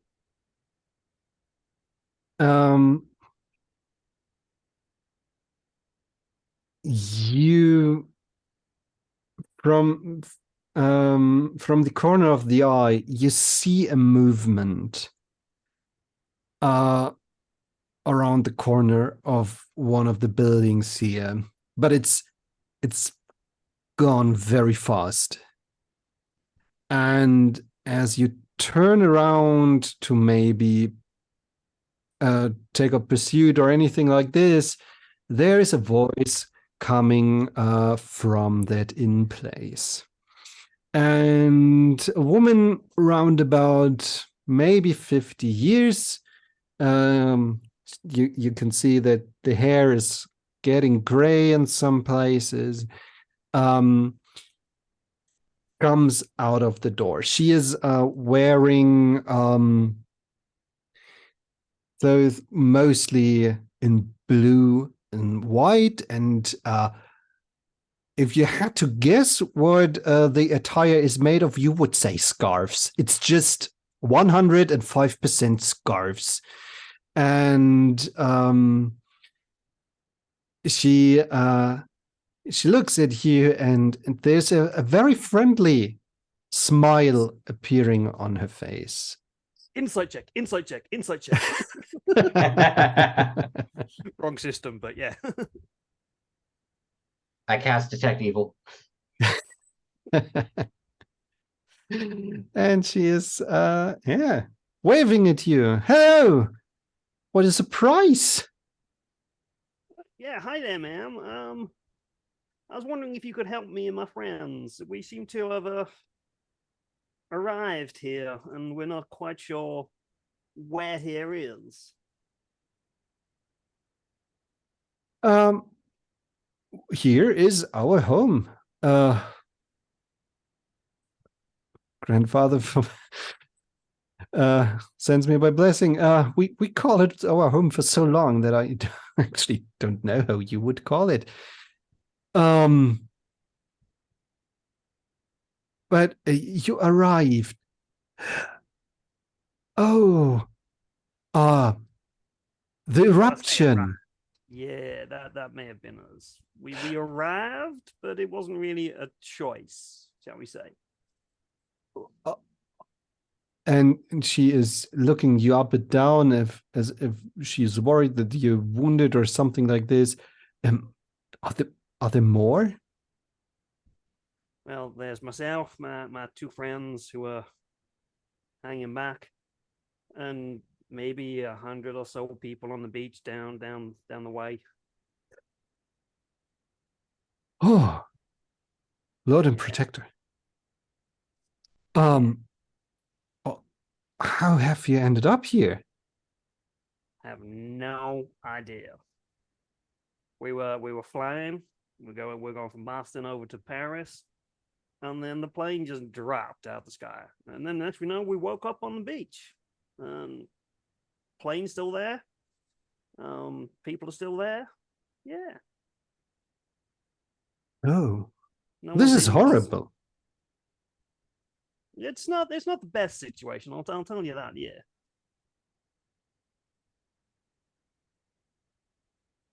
And she is getting a watch out of a pocket that must be somewhere beneath these scarves. And she's looking at it and, well, service ends in half an hour. They will need some time to get back, but I think if we hurry, we could send help for sure. It's just like today is our big celebration in the honor of the Lord, and so everyone is for the most part at the temple and holding service whilst we are preparing the feast. So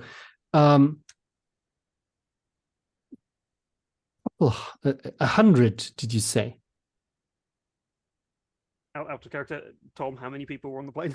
Yeah, it's roughly 130 people. Yeah, about 130 people. Men, women, children. Big mix of people. Most of them are fine. I don't think there's any life-threatening injuries, which is again a little bit strange. But you say you've got a celebration going on today. Yes. And you keep saying Lord and Savior and Lord and Protector. Who would this be? Who do you worship around here? Poseidon. Okay. Yeah. And what's this day about? Is it just a general celebration or anything specific? And you talk about an interruption. Is this a thing that's connected to the celebration? No. Usually there aren't any interruptions. We're having several holy days across the year, and well, of course, the high festivities as they are held this week, and today is our most holy day, and there are sacrifices brought to our Lord and Savior, and in return for him protecting us in our home and giving us food, holding up the place where it should be, and yeah, granting us our life. That's a very heavy word you've just used there, ma'am. Sacrifice. I know all too much about sacrifice. What is it you sacrifice here? Well, I mean, I guess we have time. Do you want to come in? And she also addresses Malcolm and Maria. Yes, sure. This is going to be my version of insight check, but I'd like to do a medicine check. Does she seem to be suffering from any physical, maybe not even like illness or anything, but just any sort of physical differences from the norm? 50-year-old woman seems to be living on an island with enough resources to survive, but is there anything out of the norm, anything deficient, anything interesting? Yeah, you can go for medicine and cunning, and if anybody wants to do a insight check, this would be empathy and cunning. medicine. Roger. Second. So how does it work if I have no dots in empathy? Does that change what I need for a success? I think you're just going with cunning in this case. Okay. I want to remind you that you have 8 points of momentum in your pool right now. So I was just gonna ask if we had any momentum. yeah, you start with 6, and then you will you got 2 for the botch.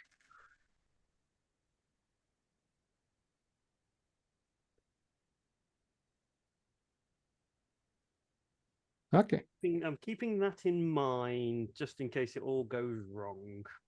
Mm-hmm. I received the first results. Malcolm, Yeah, so 1 success. 1 success. Great. Okay. On the medicine front, she seems to be quite well.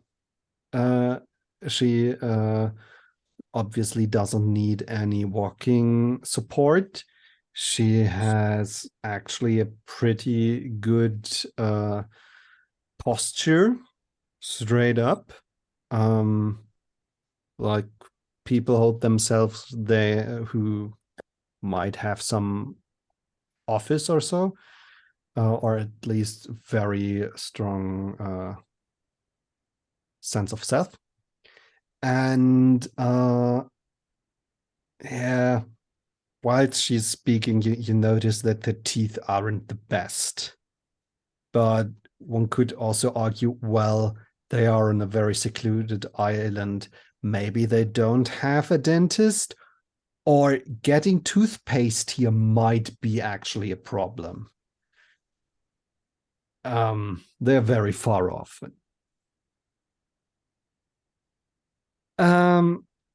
Inside, you also get the posture that she is having. Like, she is very sure of her standing in life. And the way that she gestures at you, the way that she is talking to you, you get this from people with strong ambition. And as I said, this place isn't that big. There's an ocean there, but where will lead ambition here?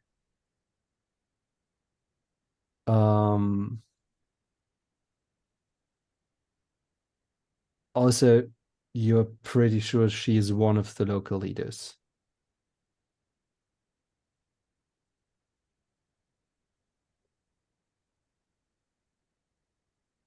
Okay. Maria's looking around, taking it all in, but they're still letting Isaiah do most of the talking because Maria has been informed for some reason at times that they come off as brusque or even rude by lesser minds, so they can't risk that at the moment. It's not their fault people can't match their caliber sometimes. Yeah. As we're led in and we see all of this, I do just whisper to both of them. There's something not right here. We're talking about sacrifice. So just be aware. Keep your eyes and ears open.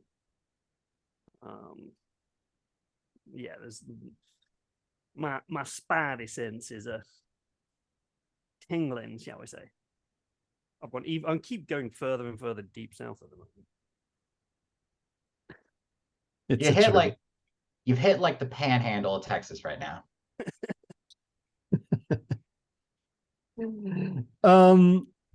Okay. You were invited into the inn. Are you following, or? Oh, we are fine. We just stay outside and have a talk here. I'm following. Oh, Maria's gonna follow.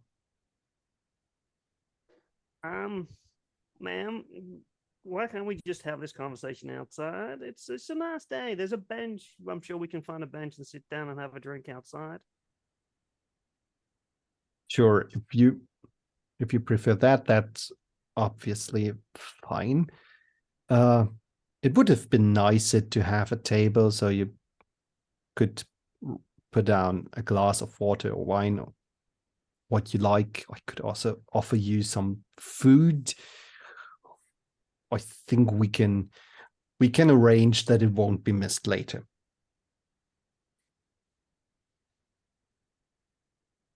Suppose some water might be useful. Yeah. Yeah, I'll follow in. Okay.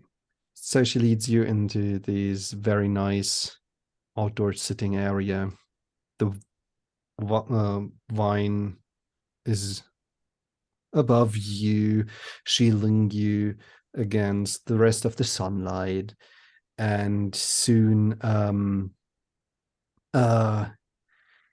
you're offered with 2 jugs, one filled with water, one with wine. There's some cups and actually a loaf of bread baked with a topping of salt and thyme and a little bit of roasted fish.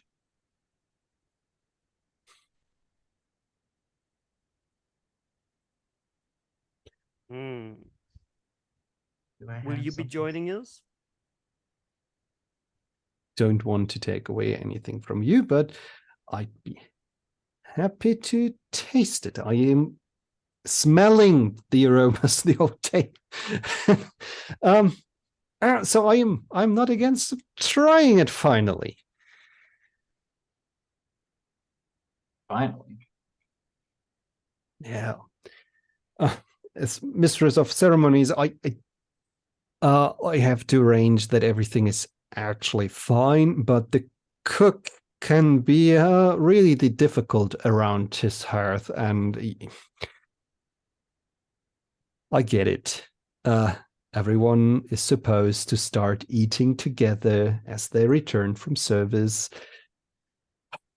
But if you have to be around this the whole day, I mean, maybe forgiven our tiny sins, right? We won't tell. I'm sure we won't tell anybody Of what's happened. course. There are worse crimes to commit. I think so too. And she actually cuts some of the bread, offers it to you, but also is taking a slice of it and puts a little bit of the fish on top and takes a tiny bit so she can probably answer any questions that you might have and not speaking to you with a mouth full of stuff. So she's not a hobbit, Tom. No, she isn't. Flashback. So you mentioned sacrifice, and this is your holiest day. Would you care to elaborate? Sure. It is a day that is for the most part celebrated in the service of Poseidon. And it is a little known fact that in the ancient times there have been all sorts of sacrifices to the gods. Of course, nowadays these rituals are much different. They've changed, adapted to the times, and so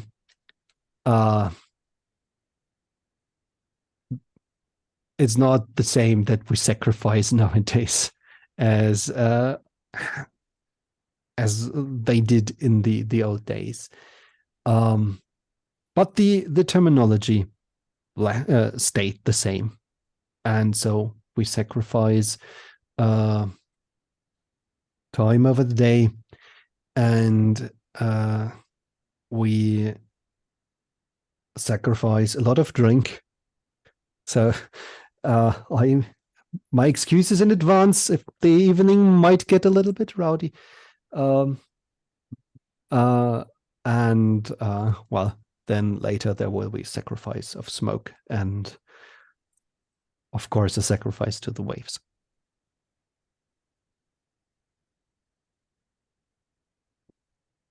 Sacrifice to the waves. Yes. The island that we are living upon is it is said that it hasn't been always the shape and the size it is today. It was much larger. And with the passing of time, people thought they don't need necessarily to follow the ways of the gods. And Poseidon showed that everyone was very well living in his hand and took away parts of the island, which led to a reinvigoration of service. And do you want to see it?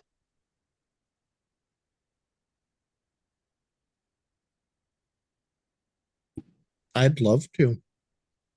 Very much so. Well, take a good sip. Take another bite, and then I can show you. Isaiah pushes the glass and the plate of food away from him.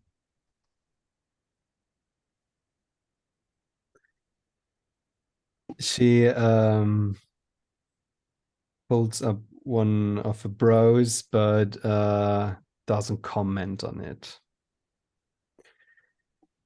And then she leads you out of the inn again, down to the harbor. And there you see it. It is unlike the other boats, which are made or which are equipped with sails. This is an engine powered fisher boat. And it's set up like those boats that are to be sent into the water, like it's on tree trunks and just waiting to be shoved into the sea. And it's not new. That's obvious. It does look used, doesn't have any fishnets on it anymore. And yeah, that's the thing. And she points at this. So this will be our sacrifice to the waves tonight.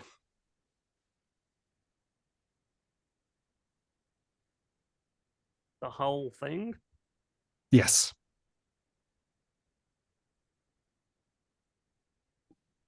That's a bit strange. It's an impressive sacrifice. Better safe than sorry. I haven't seen any piece of the island disappear during my life, but I'd like it to stay this way.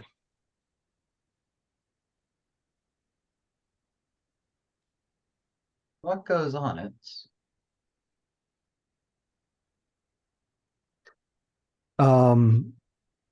Well, usually we put some fine on it and some fish.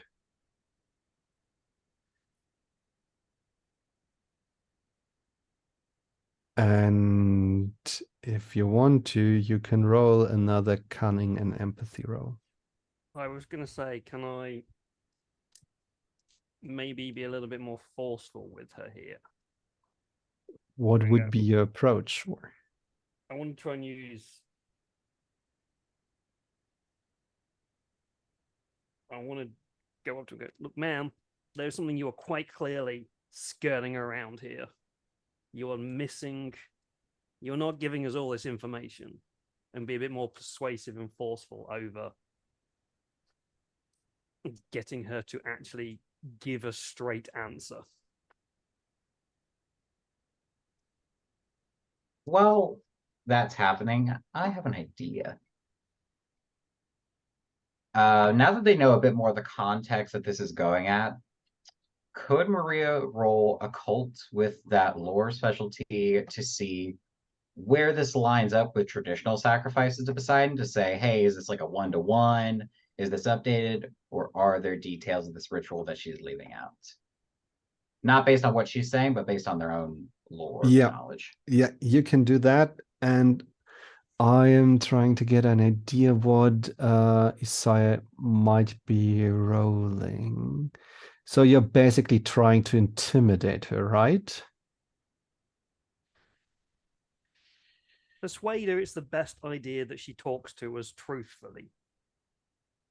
Intimidation, but there's obviously no intimidation, but there is persuasion. So there is persuasion, yeah, and you're mainly using your voice, right? It's not like you're trying to intimidate with your body. No.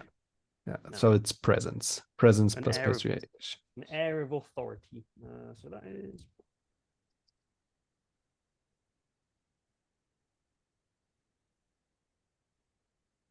And yeah, the other one would be intellect and occult. All right.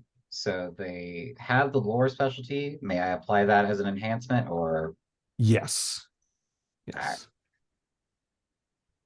I got a 1, a 2, and 2 3s.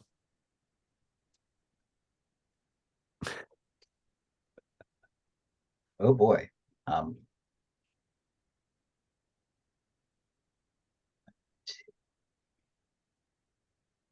That is 4 successes after re-rolling 2 10s. Mm-hmm. So Maria is locked in. She is. Okay. This is interesting because we have a bunch, and we have nearly a critical success at hand. So,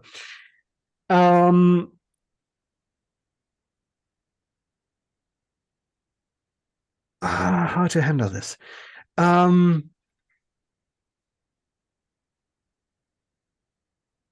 Okay, let's start with the bot. She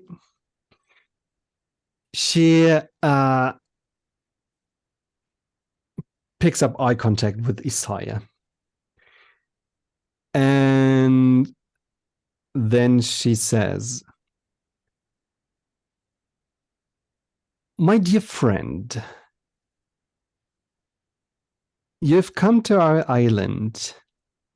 I've offered you help as soon as you told me about the situation you are in. I'm taking time to answer all your questions. I am showing you our ways, trusting that you, a stranger, don't pose any danger to my people here. I think you should be very thankful for the warm welcome that we are giving to you. And since we are a very kind community, we'll continue to show to you. So, please remind your manners.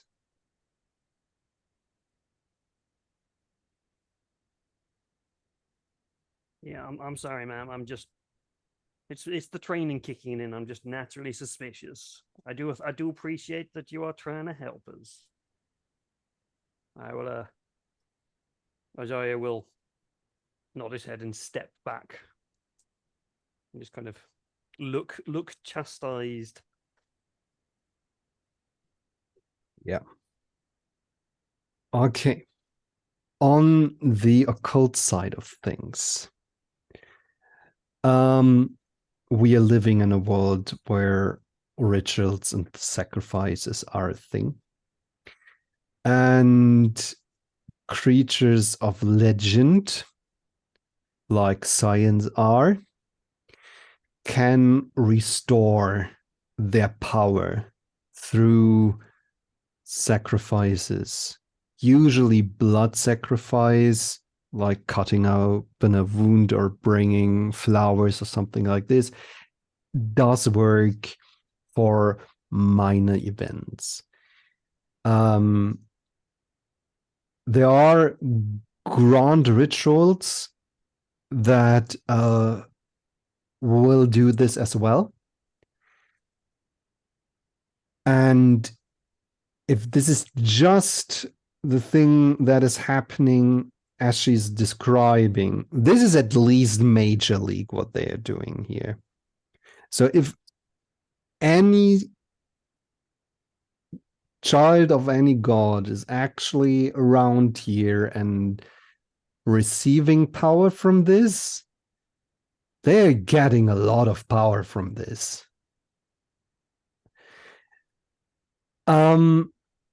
Also, you're still standing in front of this fisher boat, and you are inspecting it closer, and it has a blue and white paint job, and you can see on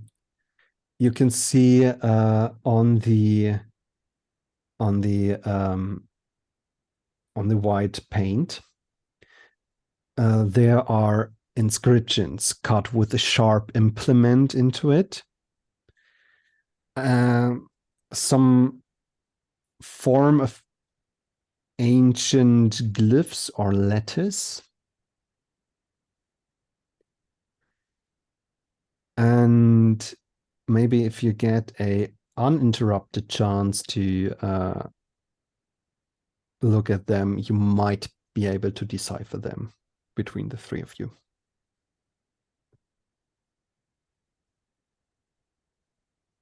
Are they something that I might have seen before? You have a cult rating of 4.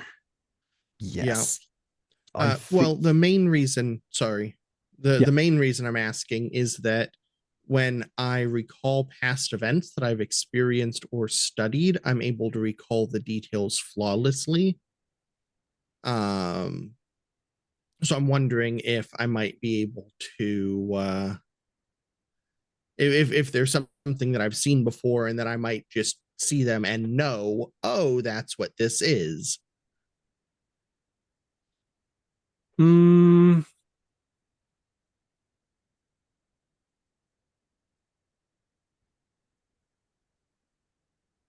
You are pretty sure. You're pretty sure that these are some sort of written prayers. You have seen this in the past, yes. If you want to know the wording of the prayer, you need, as I said, the uninterrupted moment with the ship. But some time has passed, and you notice that from the other path on the coast, there is a rather large group of people coming closer to the village. From what you see, a lot of dresses, a lot of fancy clothing, more colorful ribbons, singing.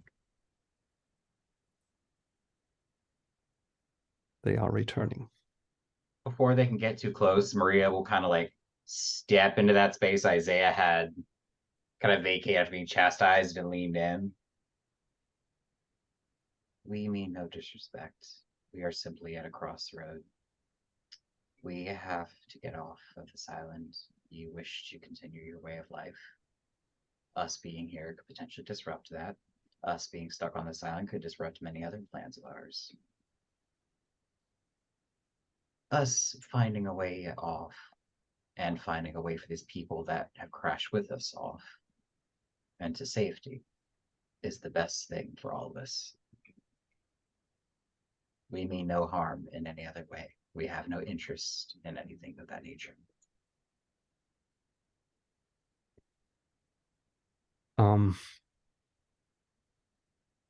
She nods appreciatively, but adds, well, these might be the first bad news that I have for you.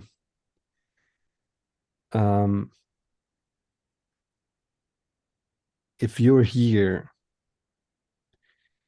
it's hard to find a way away from here. As far as I know, this is actually the only vehicle that's able to cross high sea, and she points at the sacrificial ship.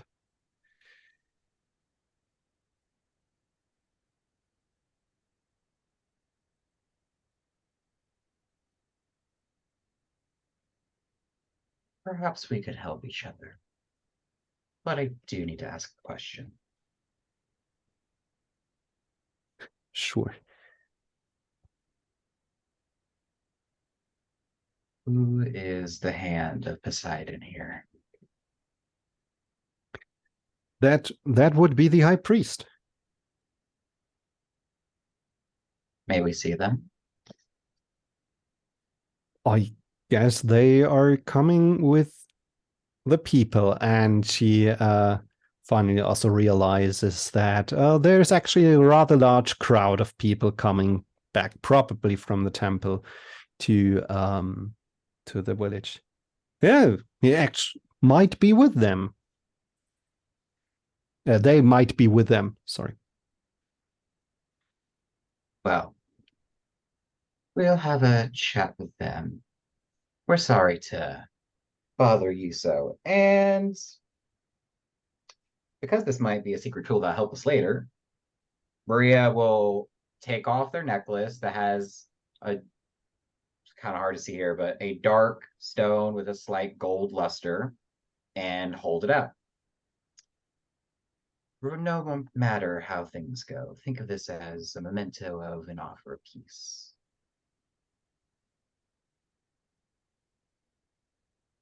You see the hesitation.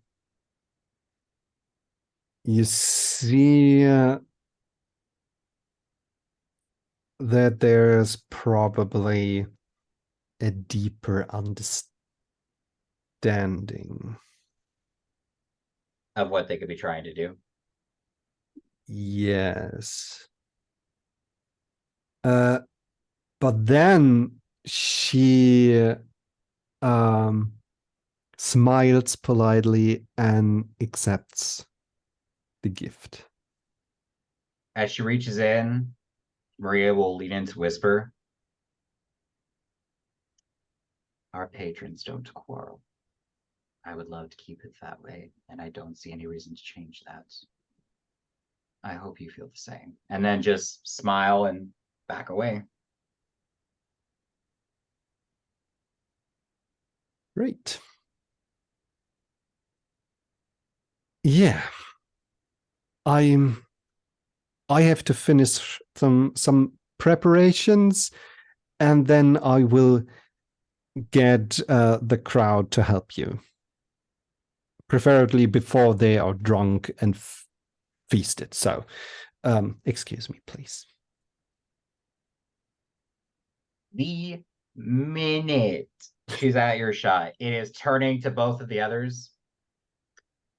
There's another one of ours here.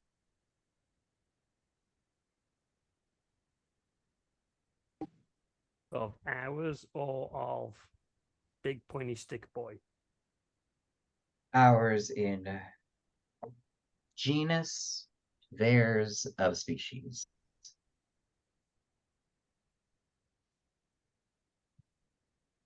And whatever this is going to give them a lot of power. Well, by any rights, they've been doing this, what? Year after year after year. Do we have any problem with them as a person? They just kind of look to Malcolm. Unless you have any rivalries with individuals we should know about that could be here. No. Nothing nothing as interesting as all that. They'll turn back to address the both. Then we have no quarrels. They shouldn't, but if this individual thinks that they could perhaps get more power out of a deviation from the norm with us being here as the sacrificial lambs, we may have an issue.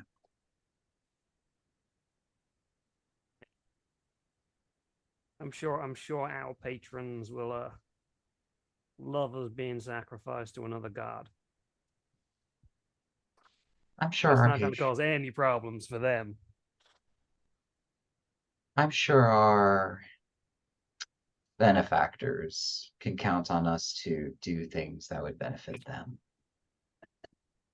Like we have a choice. There's I'm always sure a my choice. patron would get a hell of a laugh out of me being sacrificed to some other god. I don't trust one bit. Well, there's violence to be had, I'm sure. I'm sure there's violence to be had.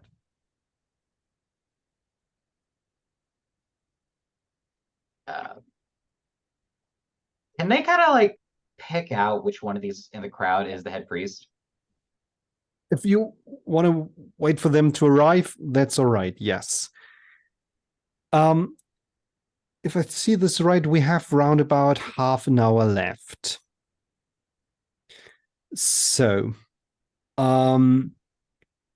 I'd like to ask you where we want to place our last scene.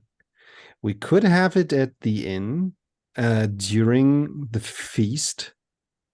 We could have it later during the night at the ship, or someplace else that you might find interesting. I lean towards the ship. I also lean towards the ship, but David, what you think? Yep, or temple.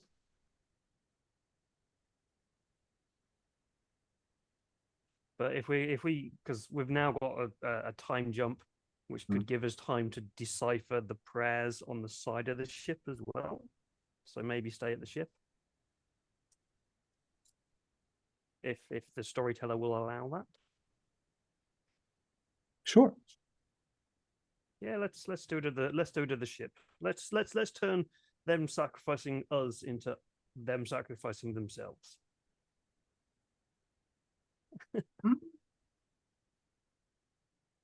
Okay. So you had your moment of time to decipher the prayers inscribed into the ship. And it is a lot of Hail the Poseidon, Lord of the Waves, yalla, yalla, yalla, a lot of that. A hymn to Poseidon and all the power that he has, and the protection that he grants to the people on the island. And it seems normalish. in a way, until you reach a very interesting part. There's a piece where names of people from the island are carved into the ship hull. People who need special protection or who've done a lot of service this year, and then you notice one name there is repeating and repeating and repeating again.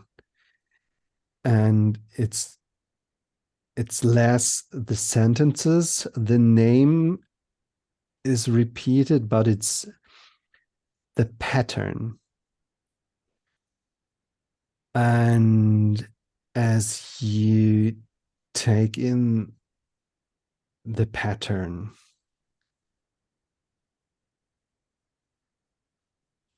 there is a feeling starting to grow a little bit in your stomachs. Feeling of rising hunger. Is it the same hunger they felt in that glow? Yes, but it's weaker. It's like a faint memory, or an invocation of that. And now I need you to roll a cunning and occult, everybody who wants to have a shot at that. I'll make this easy and not apply lore.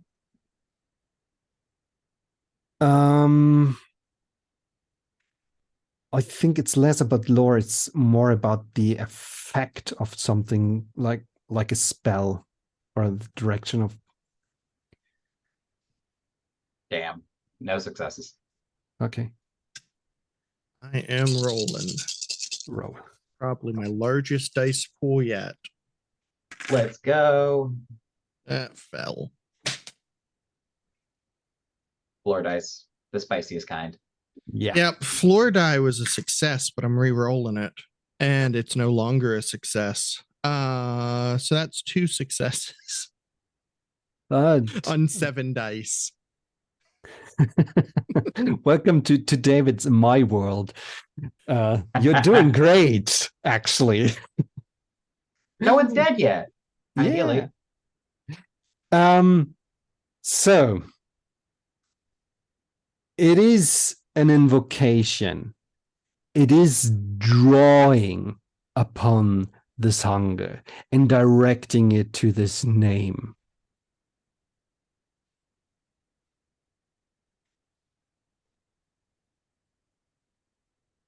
It is not necessarily a prayer to Poseidon.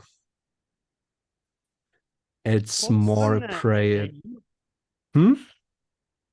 I'm worried now. What's the name? The name is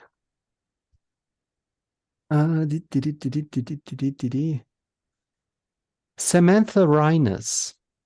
Okay. Oh no. She's building up a lot of power. And we Yeah, have the time. We have the time jump. What happened in the meantime is, the villager actually were helpful. They brought in the people from the plane.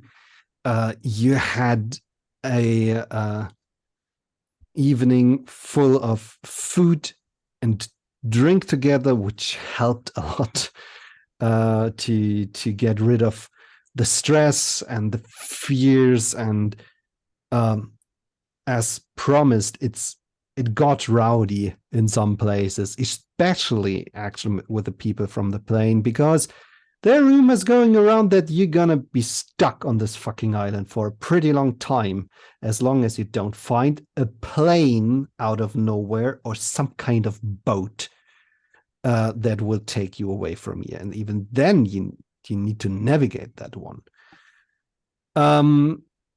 So, and the thing is, so people try to let off some steam, and there's some minor aggressions, but it can be handled. In the end, you got a lot of drunken people who are now assembling as this guy is decked in stars, and there's the occasional cloud which is hunting across the firmament, driven by a strong wind, and there are some bonfires lit, and people brought torches for the atmosphere, and everybody is gathering around the ship. And yeah, you actually manage to get close to the high priest, who is introduced to you as Polonius.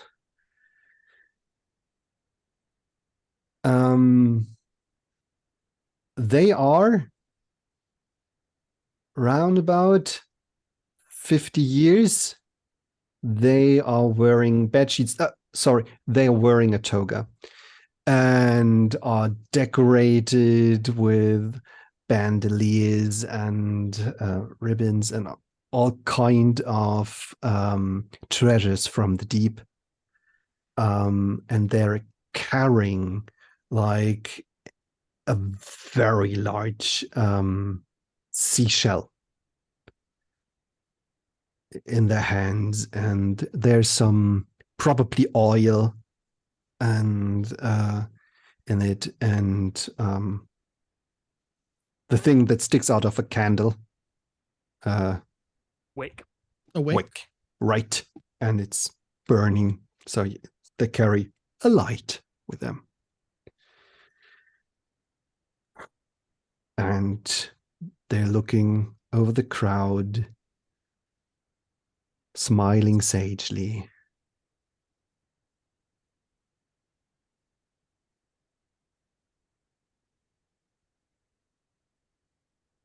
So I have an idea on how to set something up, but I need a little guidance on this.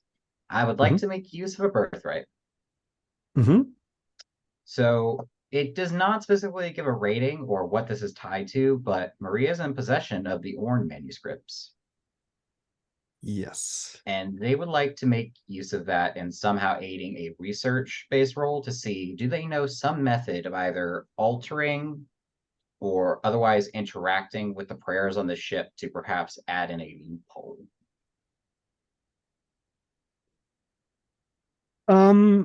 The mythos is a force of interruption to fate and legend.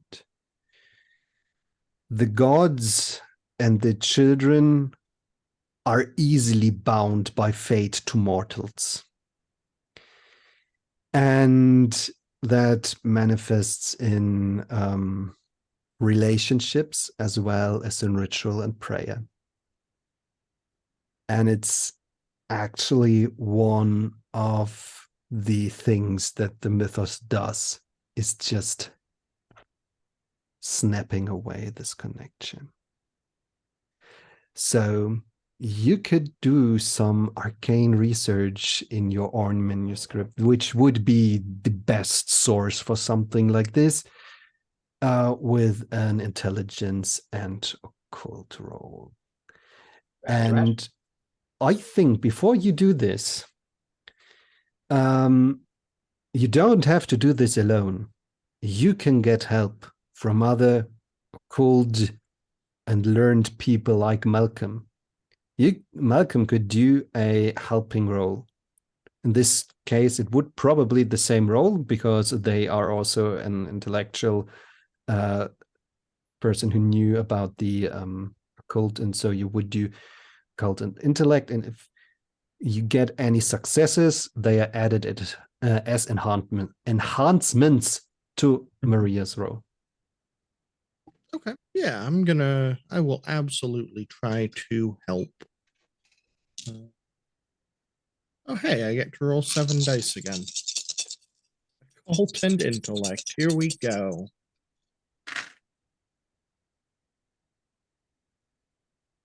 Oh, okay. There is a 10. Let's see if that. Nope. 1 success on 7 dice. But It happens. it is still an enhancement. So Malcolm is helping Maria navigating through the scripture, pointing out some shortcuts and important details. And now it's Maria's turn to do their role. And since you're using your holy scripture, you gain 2 additional dice. All right. Modifier. All right. So int, occult, and with the relic, that is 4 successes. Have you added the 1 enhancement from Malcolm? Adding the enhancement makes it 5. Amazing. The magic number. Do you want to have this prepared, or do you want to do it on site? Their idea primarily was to find a way to alter some of those written prayers to include some disruption now that they're on the ship that would nullify any potential consequences for them. But if in their research they find a better way, i.e., if the storyteller has something else they want to implement, then they will defer to that because they know a lot about this mundane world, this mortal world. They are of a top caliber, but in the grand scheme of things, they are still a neophyte. There are plenty of things that could be better than their ideas in that sense. The mythos sees them as an ant, even if they are a giant amongst men. Yes, that's true. No, I think you would have planted some disrupting elements beforehand, probably snuck away from the party and made the changes as nobody was able to witness you. And now you are all gathered around the ship.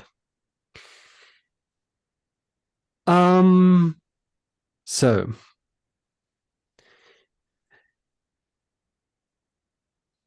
the Polonius is standing there, gently smiling, looking around. And yeah, it is. They're people, they're drunken.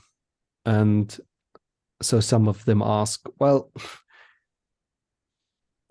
isn't it a bad idea to send away our only hope to reach any other civilized place on Earth unused? And this idea spreads around the crowd. And the more aware between you notice the mistress of ceremonies, certain Samantha Reines is not directly pushing the motion to go on board, but she discusses it as a possible idea. Yeah, sure. Well, it might be a long trip, but last time I checked, the tanks are full. You could leave. Trying. This is your home. You do all of this for Poseidon. You shouldn't have to abandon the place that you worship just to appease him. Let us and the survivors go in your stead to prove your dedication to them.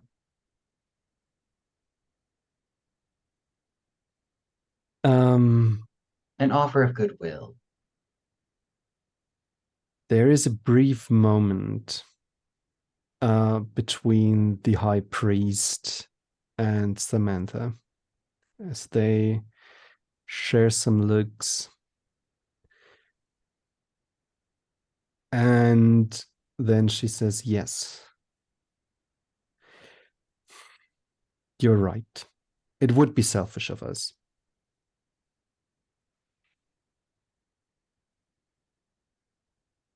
Isaiah gets a nudge to the side.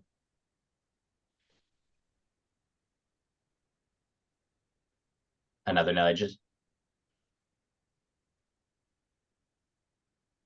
You're muted, And Dusty. you muted. Third nudge. Casual. Sorry. So you're willing to give us the boat?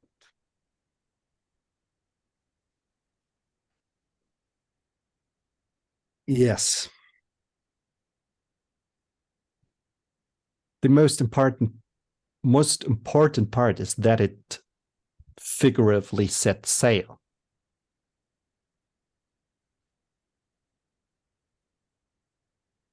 Okay.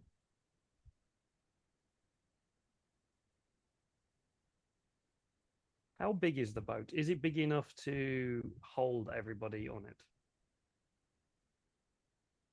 It is a fishing vessel, so it won't hold 130 people, but it would hold a lot of them.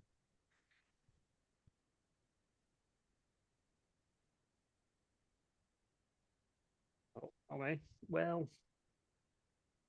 I think I'll go around and ask if anybody wants to come with us. I'm certainly looking forward to getting back home and having a nice burger, a nice hot dog. I like your fish, but I'm missing good old hometown cooking. So I'll go see who wants to come with us, and go around and start asking if anybody wants to join us on our merry journey.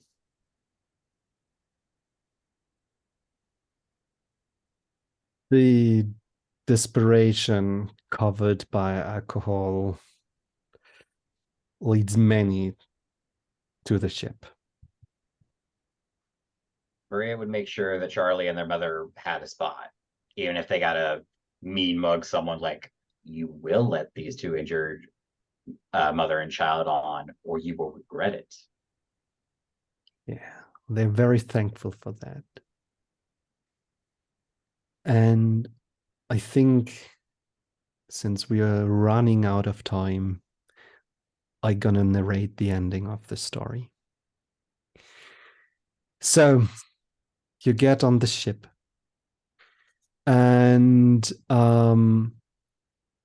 the people on the coast start to sing, chanting. And okay. Ignore that. Okay. There was a wrench thrown into some gears, but okay.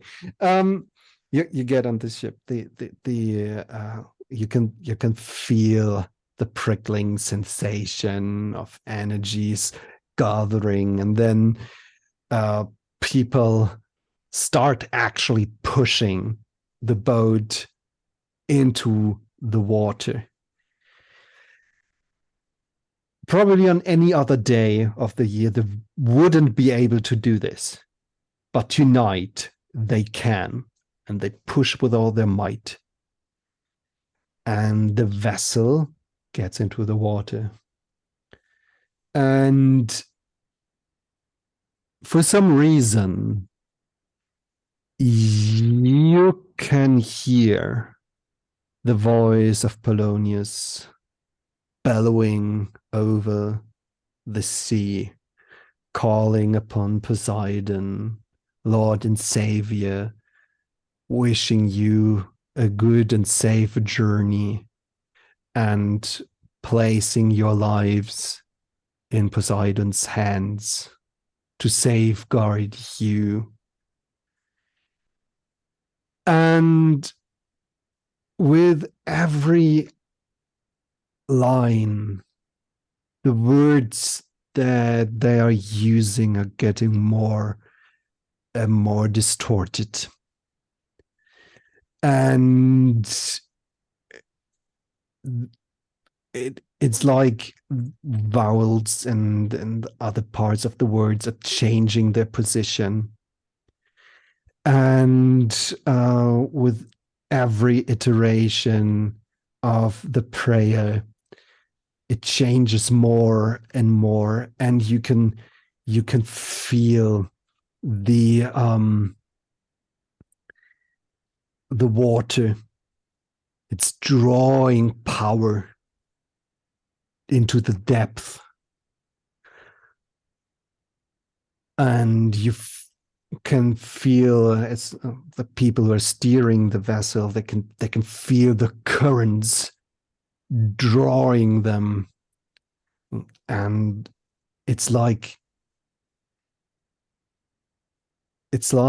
you're starting to glimpse through the water, and there's something else, something that can't be named or spoken about. You only have this feeling, this vertigo, this rushing in your ear, this at first elemental force of hunger, but it's so much more. You feel the craving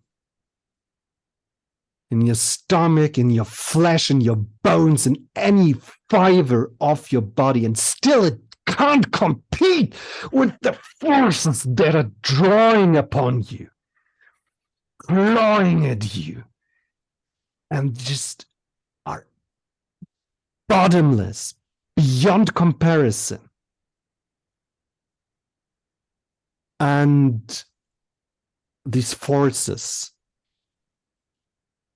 are reaching a point where they're about to rip anything from the vessel. And then there's the snap. And the spell breaks. And we see on the coast a very irritated priest staring at the boat. Can't fathom what's happening. And next to him, a woman who couldn't help but smile. And in the moment both of them were locked in their gaze, the last second, all her ambition was seen. The goals that she had set for herself, the power that she would gather tonight and finally ascend beyond mortal limits. And it all breaks at the linchpin of the spell. The sacrifice wasn't made. But if this bunch of desperate people will reach solid land again, we might never know. But thank you very much. Isaiah pulls out the flare gun, launches the flare up into the air and goes, "Too late, motherfucker!"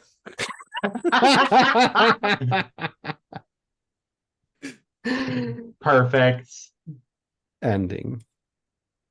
Thank you so much for joining me on Mask of the Mythos Scion. So we are about to end on time. So we have a short extroduction. And I think we ended with David last time. So we're going to start with you. Who are you? Where to find? And yes, all the good stuff. I am David. I have played apparently the very chatty Isaiah Baldwin, even though he's meant to be the very punchy Isaiah Baldwin.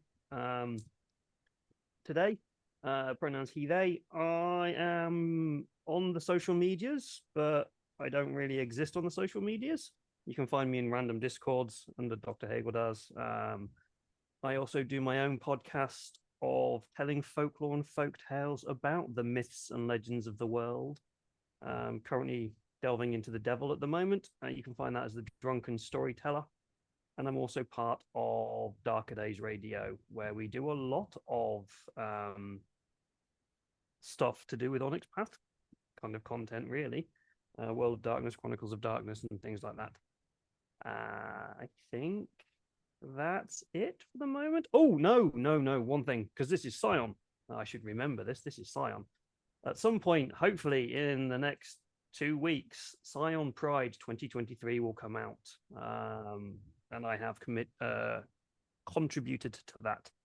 So look for that. That should be out on Drive Through RPG, say sometime soon. Hopefully during Pride and during June. So that should be out. So do keep an eye out for that, for some wonderful LGBTQ plus Scion goodness. Thank you very much. Mint. Hi, I am Mint or Minty Bow, and I have had the pleasure of playing the forever conniving and scheming and holier and smarter than thou Maria West, who has no compare. You can find me on Twitter at It's Minty Bitch, capital I, M, and B. Fair warning, so much unhinged gay shit there. So much. Holy shit, do not go there if you're not 18, please. And also, if you're not 18, what are you doing here? Kids' tables over there. We got your grape juice and these cups. Anyway, you can also find me here on Twitch at Minty_Bow. I do streaming for Monster Hunter, Animal Crossing. I have some other games that I want to do because just managed to set up my first PC. Fun. You can also catch me and a couple other folks you may have seen this con over at Blank Slate here on Twitch. We have plenty of stuff in the works. And parting words, final thoughts. Don't want to take up everyone's time. Happy Pride. Love yourself. No matter who you are, where you are, in terms coming out and all that, you're valid. And fuck anyone else that says otherwise. Very wise. Thank you. And Eve. I mute myself when I go to talk. Again, that's just me. Hi, I continue to be Eve. And happy Pride. You can find me on any of the social medias other than Facebook. Anywhere that has a username, it's Fairest Paradise. And this has been a blast. I hope that everyone watching has a wonderful rest of the convention. Thank you very much. Yes, it was such a pleasure to run for the three of you. Thank you again for joining. It had some beautiful moments of comedy as well, and I very, very much appreciate all three of you. So applause. Well, I am Tom Moore. I am a professional GM on startplaying.games, and I have 2 games coming up soon. One of them is the Jumpstarter for They Came From Beyond the Grave, the Haunting of Abbeyham Priory, which is amazing. And the second game I picked to play is also a Jumpstarter, Heart the City Beneath, if you like really crazy dungeon delving, that might be up your alley. So I'd appreciate you checking that out. I have left Twitter again yesterday and I won't go back there. It's No, thank you. So the easiest way to get in contact with me is Discord, and I am, amongst other servers, on the Onyx Path server. So yeah, we might meet there. So thank you again to all of our beautiful listeners and watchers. Short reminder, there are still games and panels coming up after this one. Look at our schedules, and if you get the chance, please support Bodhana Group. Thank you, and I hope to meet you all soon. Bye. Don't look in the darkness. You don't know what'll look back. It might be me.